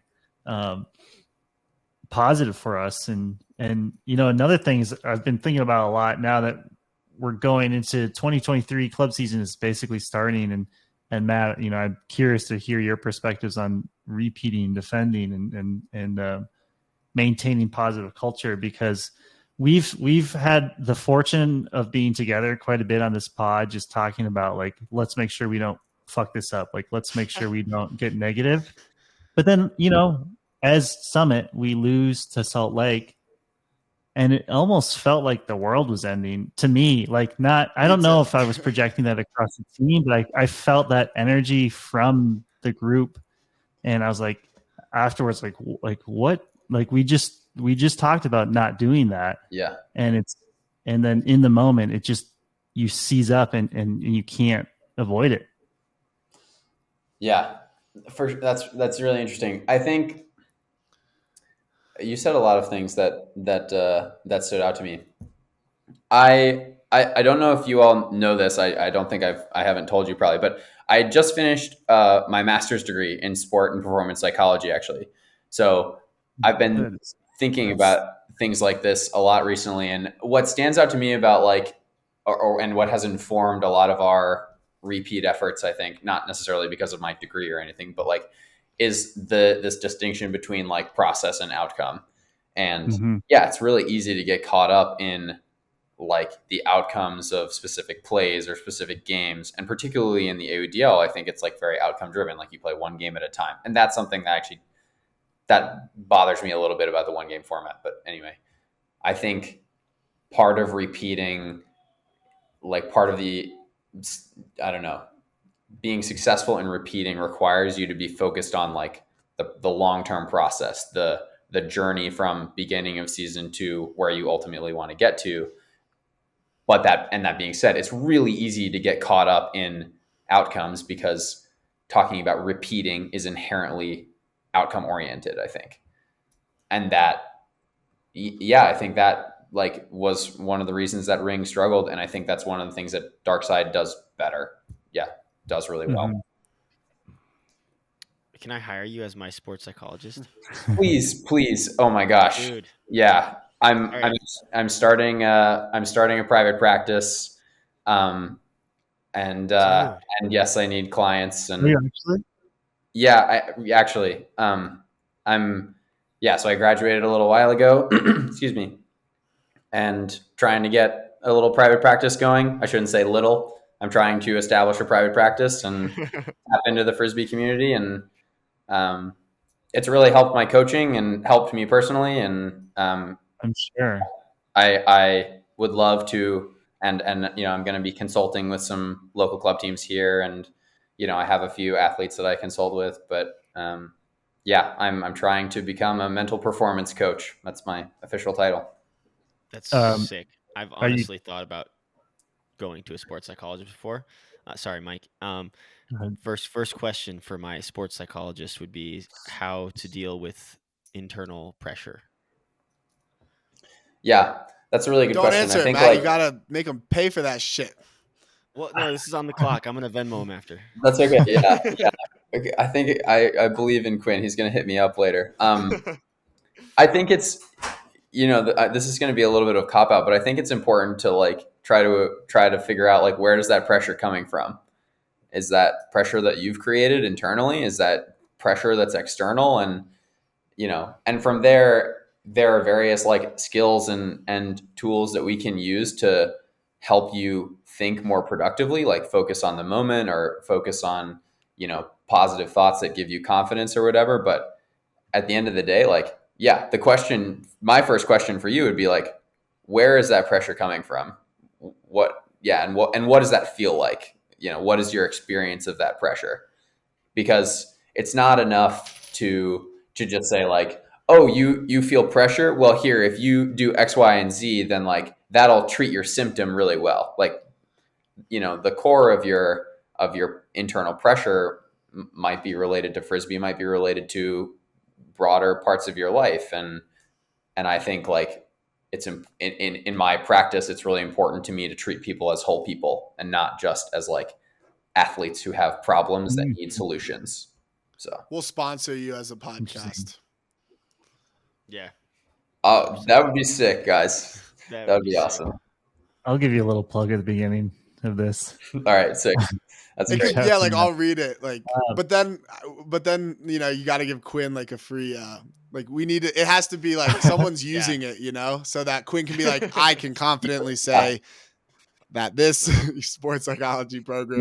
You've got a free consultation. Each of you, you're in free consultation. When we beat you at college, when we beat you in the national final this year, I'll credit to your. So why do you say shit like that? See, Matt's coming in with like the kill him with kindness, and now you're coming in with the like fuck you, we're gonna beat you. Like that's just not good karma that you want to be bringing around, dude. What's funny is my response. Sorry, go ahead, Mikey. I was just saying we know that you're actually just gaming us because you're the true. My response to that was going to be like, "Thanks, Quinn. I'm going to really appreciate when you do that." It's manipulating my psyche. Yeah, see, I'm so deep in my head. Right, what if we go to these free consultations and we're just like come out like mentally crippled? Sends us into a spiral. Yeah. I mean, it's hard to deny, that there is a little bit of conflict of interest, and I'm hoping that my reputation like encourages people to put a little bit of trust in me, but. Yeah, I mean, you're making a joke about it, but it's very valid also. But maybe you could get into different sports as well. Like maybe it doesn't have to just like, I don't know if I'm trying to do that also. I think in general, just starting in the ultimate community is, I'm well connected. So like it makes sense to start there. Are you focusing on individuals or teams? I think in my perfect world, I would focus more on individuals. But that being said, I don't have the luxury of being very selective. And I think that working with teams can be really interesting too. And I think that my coaching and playing experience like enhances my ability to effectively consult with teams. So I certainly won't shy away from that. But the one-on-one interactions are like what I'm most passionate about. And ultimately, I want to go back to grad school because I want to be a clinical mental health counselor. I want to be a therapist. I think helping people in a one-on-one setting is my passion. I'm apologizing because you really you've hooked me in here, and now that we're at an hour 40 minutes, and I like really interested in this topic, and I know I can't keep you all night. I can come back on at some point. Hell yeah. That would be very interesting. Going back to what Quinn said, and what you were asking if it's internal or external. I'm not 100% sure. I think though for me it is external. When I feel pressure, like I am thinking about like, oh great, now I have to deal with people asking about losing, but really like in the moment, I almost am struggling to make adjustments on the fly because I'm feeling so much negativity from the group. It's like I get almost feel paralyzed because it's sort of not fun. And I don't even, at this point, I don't even know if I'm very competitive anymore. I don't really care about winning or losing that much. I wonder that too. I wonder that about myself too. This is really resonating with me, genuinely. Yeah, like guys, maybe you should fire me as a coach. Honestly, like if I mean, if you're that's making the case but like, right now. I know. You're sort of like you're 1-for-1 on championships in club, and now you want to be fired. Oh well, Lotus. It's all about. I was a player on that team. Mikey. It's it really is about the process and growing and on all of those things. Like I I've been playing for so long, and there's so many things that are more important to me than Frisbee now. I really value it for like the relationships that I have with these two guys for sure. And being able, I actually really, really, really value this podcast now because it allows me to connect with people like you, Matt, and just people that I otherwise would never talk to, especially as someone who is so reserved and shy. Like I wouldn't approach anybody on the field or at a tournament to have a one-on-one combo. But yeah, like winning and losing, like I almost don't care. And some of my best memories are after a loss. I remember coaching the Iowa women. We lost in Boulder Nationals in 2012 to Oregon when we were up 14-12 in that game with the disc on the goal line. Turned it over, got broken 3 times to lose. I've told this story before, but there was something like very self-fulfilling about the moment. Like this is before I moved to Colorado, but I just remember like staring out of the Flatirons and just feeling like, well, we played our best. We could have won that game, but everything just felt right to me. Yeah, I mean, I think I'm very motivated by personal growth, and I think that sports is a great it's a great avenue for achieving personal growth. And then I think then that informs like how I look at teams, like how I approach a team experience. And yeah, I recently have started to feel like I'm competitive enough. Like I do care about winning and losing for sure. I'm not going to try to pretend that I don't, but I don't know. At the end of the day, I do find myself caring more about whether or not I feel like I and we achieved growth, whether we change in a positive way. And sometimes you grow more from losing, and that's another cliche for sure. But it's true though. I don't know. I feel that.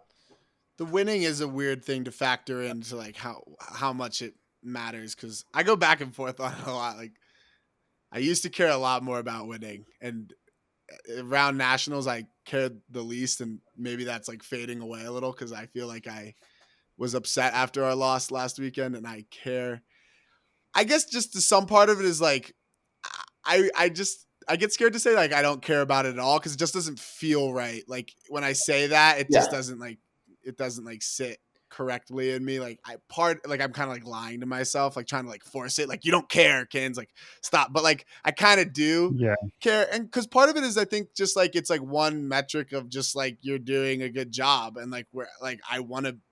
Like success is defined in a lot of different ways. And so like the relationships and those kinds of things are also a metric of being successful. But then it's like, I mean, we're trying to win. Like we wouldn't be like, on these teams if we weren't like somewhat trying to win. At least like everybody's day-to-day life, we're like doing all these things, like actively trying to win. So to say I don't care at all about it doesn't make sense. I think it's just not the most important thing is what I've gotten to. Like it's somewhere in like a 5 to 10 range, or like even like 3. But like there's a few things before that of like relationships and health and like other things that are clearly like above the winning, but like winning is still something that I want to do. High. Yeah.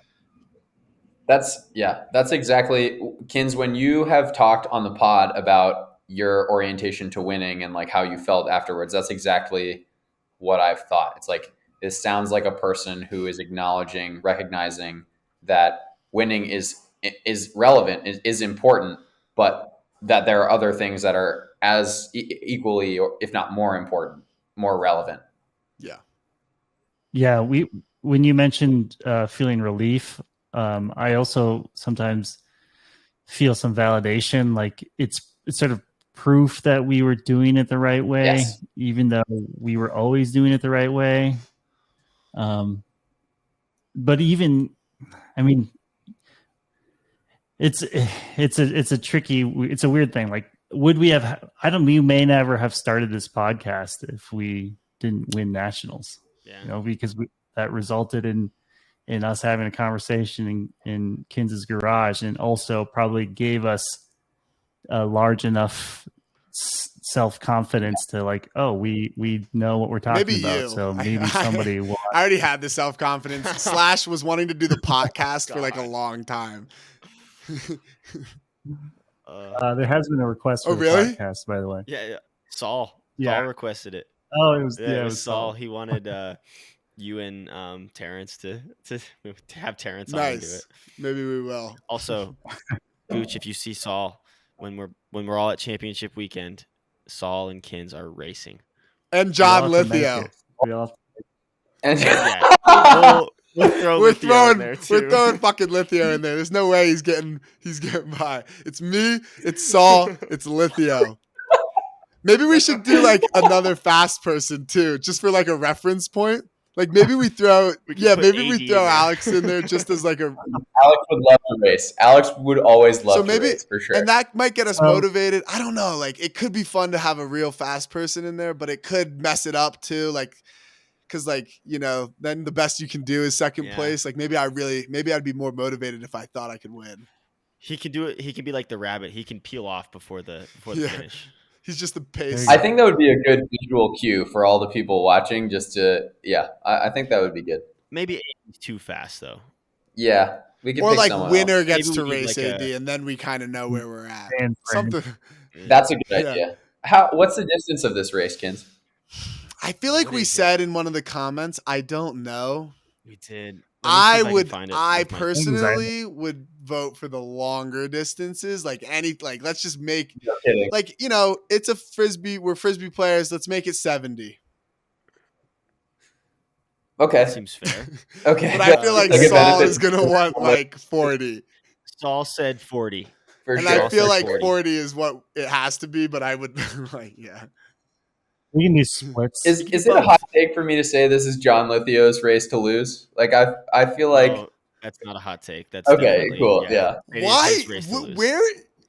What are other people watching clips that I'm not watching of John Lithio running fast? That was the first Saeed entrance on the pod. Saeed, you don't want to make an entrance on the pod?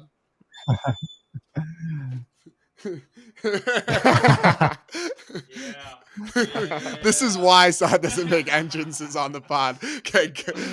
Oh my god. But yeah, I don't know. I don't know where this, like, someone needs to clip. I'm gonna do some clipping of like Lithio running for a deep ball and like, I don't know, something. There is something to be said about like a person that big that's just like hard to get around and hard to like close distance on. But Jimmy. I tend to not think that that guy is slow. Do you think I'm slow? But I don't think of you as slow either. Go. I don't think. No, I was just going to say I don't think of you as slow. I just get unnecessarily slandered on the team that I'm on. Like, it's nice when we go on these podcasts and stuff. Why do you think that is, by the way? I think it's because I have like a really high confidence and stuff. So like it's like a natural counterbalance in the world to like bring me back down. Because like no one, it's like if I was like spewing how good I was and everyone else was too, like it would be way too high. So it kind of evens it out that everyone is like, you're slow and you're like shit at like everything, like that kind of stuff. But like everyone else that we talk to, no one is like, yeah, Kins is slow. Like no one, or a lot of people don't think that, but everyone on my team. I do sometimes at practice. I'm like, oh wow, Kins is really good. I like it's ridiculous. That's awesome. It's not awesome because he's the coach. That should be that shouldn't be a surprising thought. Like sometimes I feel like it does go too far. Like we're like forgetting. But anyway. That's very valid, Kins. Yeah. It's yeah. Well, we know when you have a lot of touches. I know, like we're talking about all this slander of like Kins' high risk. Like, check the completion percentage. Like it's trending up. It's gonna keep trending up. Is that what you're doing right now, Quinn? Are you going to check? Quinn looks like he's trying to fact check. I can tell you if you want. I said good. I think it's pretty. I think you do have a pretty. No, it's really high. It's 99.13. So. Oh my! You've one turn. One turn. Is that true? One turn and over. Well, how many games do you? Two play? and 2 and and a a couple quarter. quarters because I didn't bring my jersey, and What? I forgot my Hank jersey. made you And sick. then to my first game back, I forgot my jersey. Brutal. Ken's bomb. Yeah, so you've Ken's played for How 59, many touches do you 59 have? points. And you've got 1 turn. And That's pretty you've good. got 105 touches ish. That's pretty good. So we're rewriting pretty good. the book. All right. The book is. Nobody watched semifinals from Club Nationals. But I was actually thinking about that today, and I had Were you? because I was thinking about me turning it over, and I had the most turnovers in that game. But also, that was just by far the highest turnover game that we played. So it was like kind of like still average to like what was going on, you know, like in some of the other games that weren't a lot of turnovers, I didn't, and then in that one, like everything, all the turnovers were somewhat inflated for everyone. There were like 30 turns. Anyway, very good. Thank you. I think there's some logic there. Okay, Matt, I think we have three more questions for you, and maybe we will try to have you back on for some social psychology. Or we could like get Matt on advice. to analyze someone. I actually may have off air something to mention to you on that topic. Cool. First one, well, Kins actually wants to hear about this Philly loss. What was your reaction to that? Just a brief description, how my Philly boys doing over there. Yeah. And the win-loss, reception. Yeah. I think their offense played a really good game. I think they've got a bunch of talent there for sure. It was definitely hard. Second game of back-to-back. And going from a really hot game that was completely calm conditions to a somewhat cold game that was pretty windy was challenging for sure. Not that I want to make excuses. Like they played better than us. You think you had any overconfidence going into it? Yes, I do. I think we thought that the Breeze were the better team and we played really well. And we were like, yeah, we're good. And all the travel and stuff, you want to have an easier second game. Like that's the ideal situation. And so I think we thought that was the case, and clearly that was wrong. And, the Hot Birds deserve all the respect. And Hot Birds. Who kind of stood out to you that, in that game from Philly? So I got to shout out my guy, Calvin Trissolini, CFS alum. He's not a Philly guy in particular, but he was there when I think Jordan Ryan. Yeah. Okay. Yeah. He went to Haverford and then's been in Philly for a while. So, I've known Calvin since I was 4 years old. Anyway, I think Jordan Ryan played really well. I'm not sure if I said his last name correctly. I think something like that.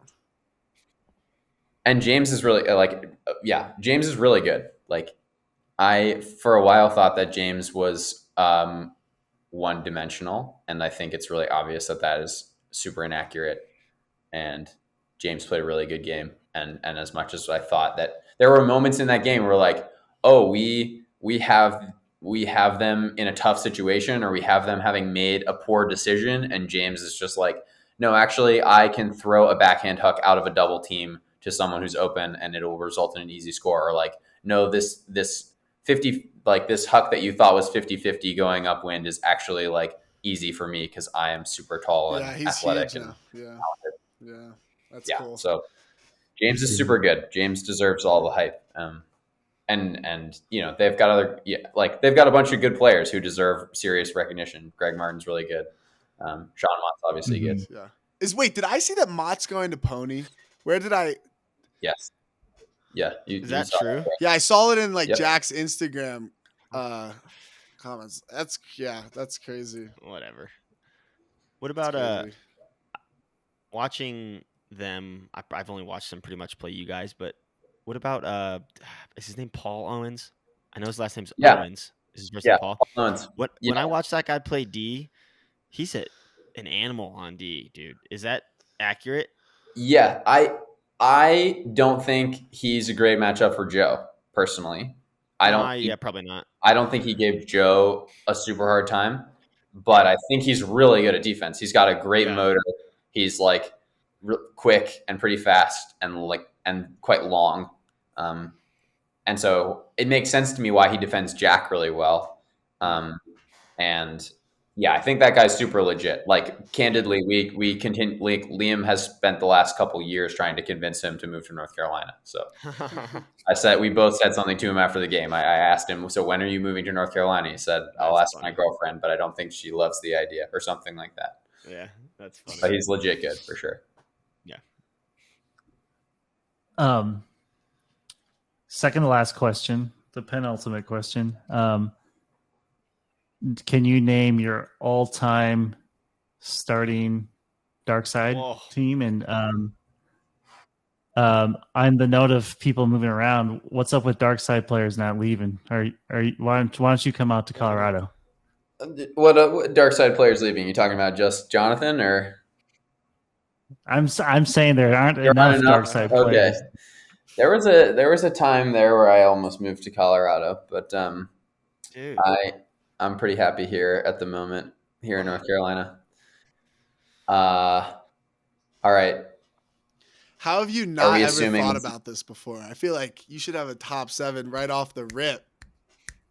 I just think it's really tough. Like, and we should be accounting for people playing roles, right? And like, not just the most. Are we talking like the most talented group possible, or are we trying to figure out like what group is actually going to score? Universe, just 7. Best. My interpretation is best 7 Darkside players of all time. Okay. Liam's my number 1 pick. Great pick. And don't be humble. Oh, I wish you hadn't said that. I'll put Jonathan in there. I call him Jonathan every once in a while now as a joke. We're on a big we've been calling him John for the last couple of years. But I think it's funny as shit. Yeah, I think it's really funny. Gosh, this is hard. I've also been around for a while now, so a lot of people to choose from. Okay, I will put myself on this line. Yeah. Very good. Yeah, what are Callahan winner. Yeah. Can't deny that. What even is that award? Yeah, I agree. Stupid award. We talked about how like nobody actually knows what the award is for anymore. Yeah, that's just like who can make the sickest video. Yes, that's so true. Your video was sick though. Thank you. I appreciate that. Oh man, Kins, now you're making me feel like I'm missing some really obvious choices here, but I feel like it's not that obvious. Anyone want to bail me out here? I don't know. All right, Alex Davis. I'll put Alex Davis in there. I think that's a good choice. Is Snell? What about Elijah? I don't know. Ooh. Just because he had a great year. I think Elijah. But we're getting pretty handler heavy, admittedly, but like people like Elijah and Nathan Kwan definitely deserve some recognition. Yeah, true. I just think now we're starting to dip into like a little. We're lacking in some amount of size and athleticism. But isn't that just here. like UNC's thing, kind of? Yeah, I mean we are chronically small for sure, but I don't know. And very skilled. Yeah, I think well, Ben's now in the room here, but I think I got to put Ben. Like, I'm really high on Ben right now. So I like the idea of having Ben in this group. Okay, so what do I have confidently? Liam, John, myself, Elijah, Ben, AD. Jeez, it feels. Elijah's officially. Yeah, I'll put Elijah in there. I think that makes sense. He had a big year. There are probably some old heads who deserve some. Like even like didn't Noah Saul go there? Yeah, Noah did. Yeah, Noah was injured a lot as a Darkside player, I think. But why didn't we ask Nut this question? Yeah, I'm surprised you didn't. That would have helped me a lot because I would have watched, would have said what he said and felt like that was like I'm not a super original person. I just mostly take ideas. But yeah, I mean, my career is built off of taking his moves and ideas. So Fourth person. I don't know. Yeah, like an Aaron Warshower or a Christian Johnson. Like I feel like this line needs to like Christian Johnson is Christian in college was like really, really dominant. So I think that feels pretty good. I mean, Warsh was too. I'll take Christian. I'll take Christian in this instance. Yeah. Warsh kind of killed me because he never threw arounds off the trap sideline, and I think Christian was a little better at that. Christian's still good. Yeah, definitely. The 2014 team, Christian was. I thought of him as the best player on that team before Nutt really took off. I think it also probably depends if it's offense or defense. Like Snell is a great defender, great team defender, and like was particularly in college, and so there are definitely moments in which I would rather have him on the field than some of these other people. And same with Nathan. Like Nathan was so clutch for us, man. Like, it's tough to choose. You know what's interesting is, to me at this point, Darkside is hands down historically the best program across the board. But I actually don't know if I would pick your top 7 over Colorado's or Carleton's or maybe a couple other programs. Maybe Colorado's unbiased opinion. Yeah, I mean, I think that's fair. I don't think a lot of our success is built on pure star. Exactly. Power. That's what I was like, gonna say. Which is so sick. By the way, that is so fucking sick. Yeah. Like I think Ben is a great representation of this. Like Ben, you're really good at Frisbee, man. But like, but Ben is surrounded by tons of, really talented players, and yeah, it's really hard to narrow down. And I think in most iterations of our team, like we've had someone who stands out, I guess, a little bit relative to other people, but no one that has carried, to a really obvious extent, in my opinion. Well, that's, I think, where you get this, like, why you're able to sustain success, because, like, if you lost, like, I mean, just the fact that you can lose, like, someone who, even, like, Liam was such a big part of it, and then you just keep, like, the ball keeps rolling, like, I mean, I think it's, because I think that just says it's more about, like, the systems and the team than, like, the individual players, and that's what, like, makes it last.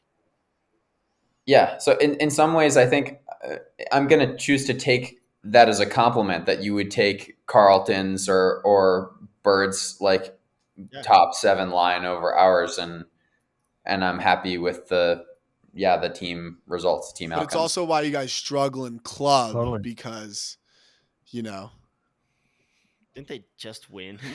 like 2 years? But like one time in a I mean, I think we've struggled in club to find the balance of like leaning on star power and relying on the whole group, and that's the challenge of club in general, I think. Yeah, totally.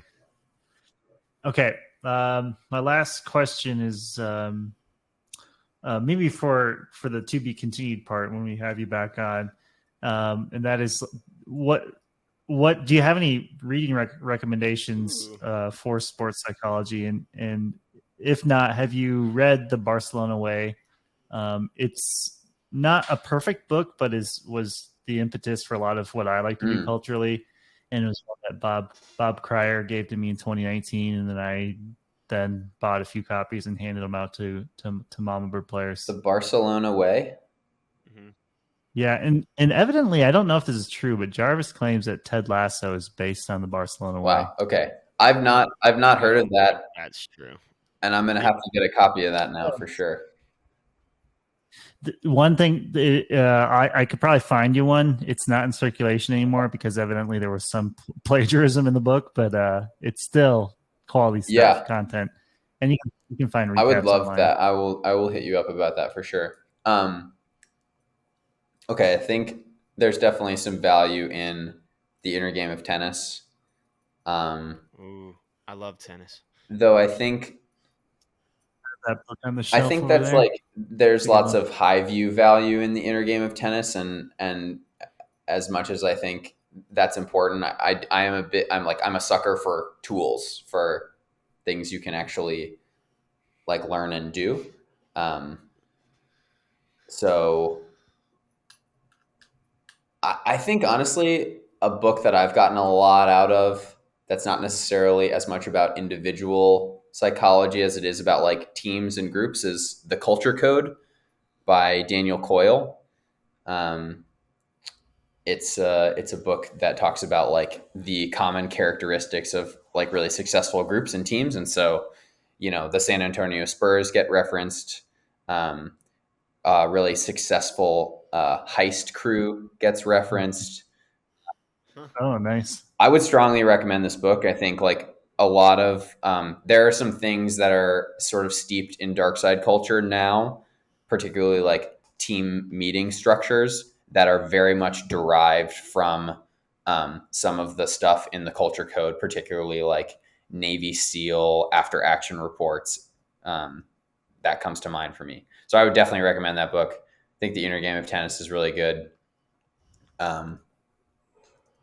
Those are the things that stand out to me most, I would say.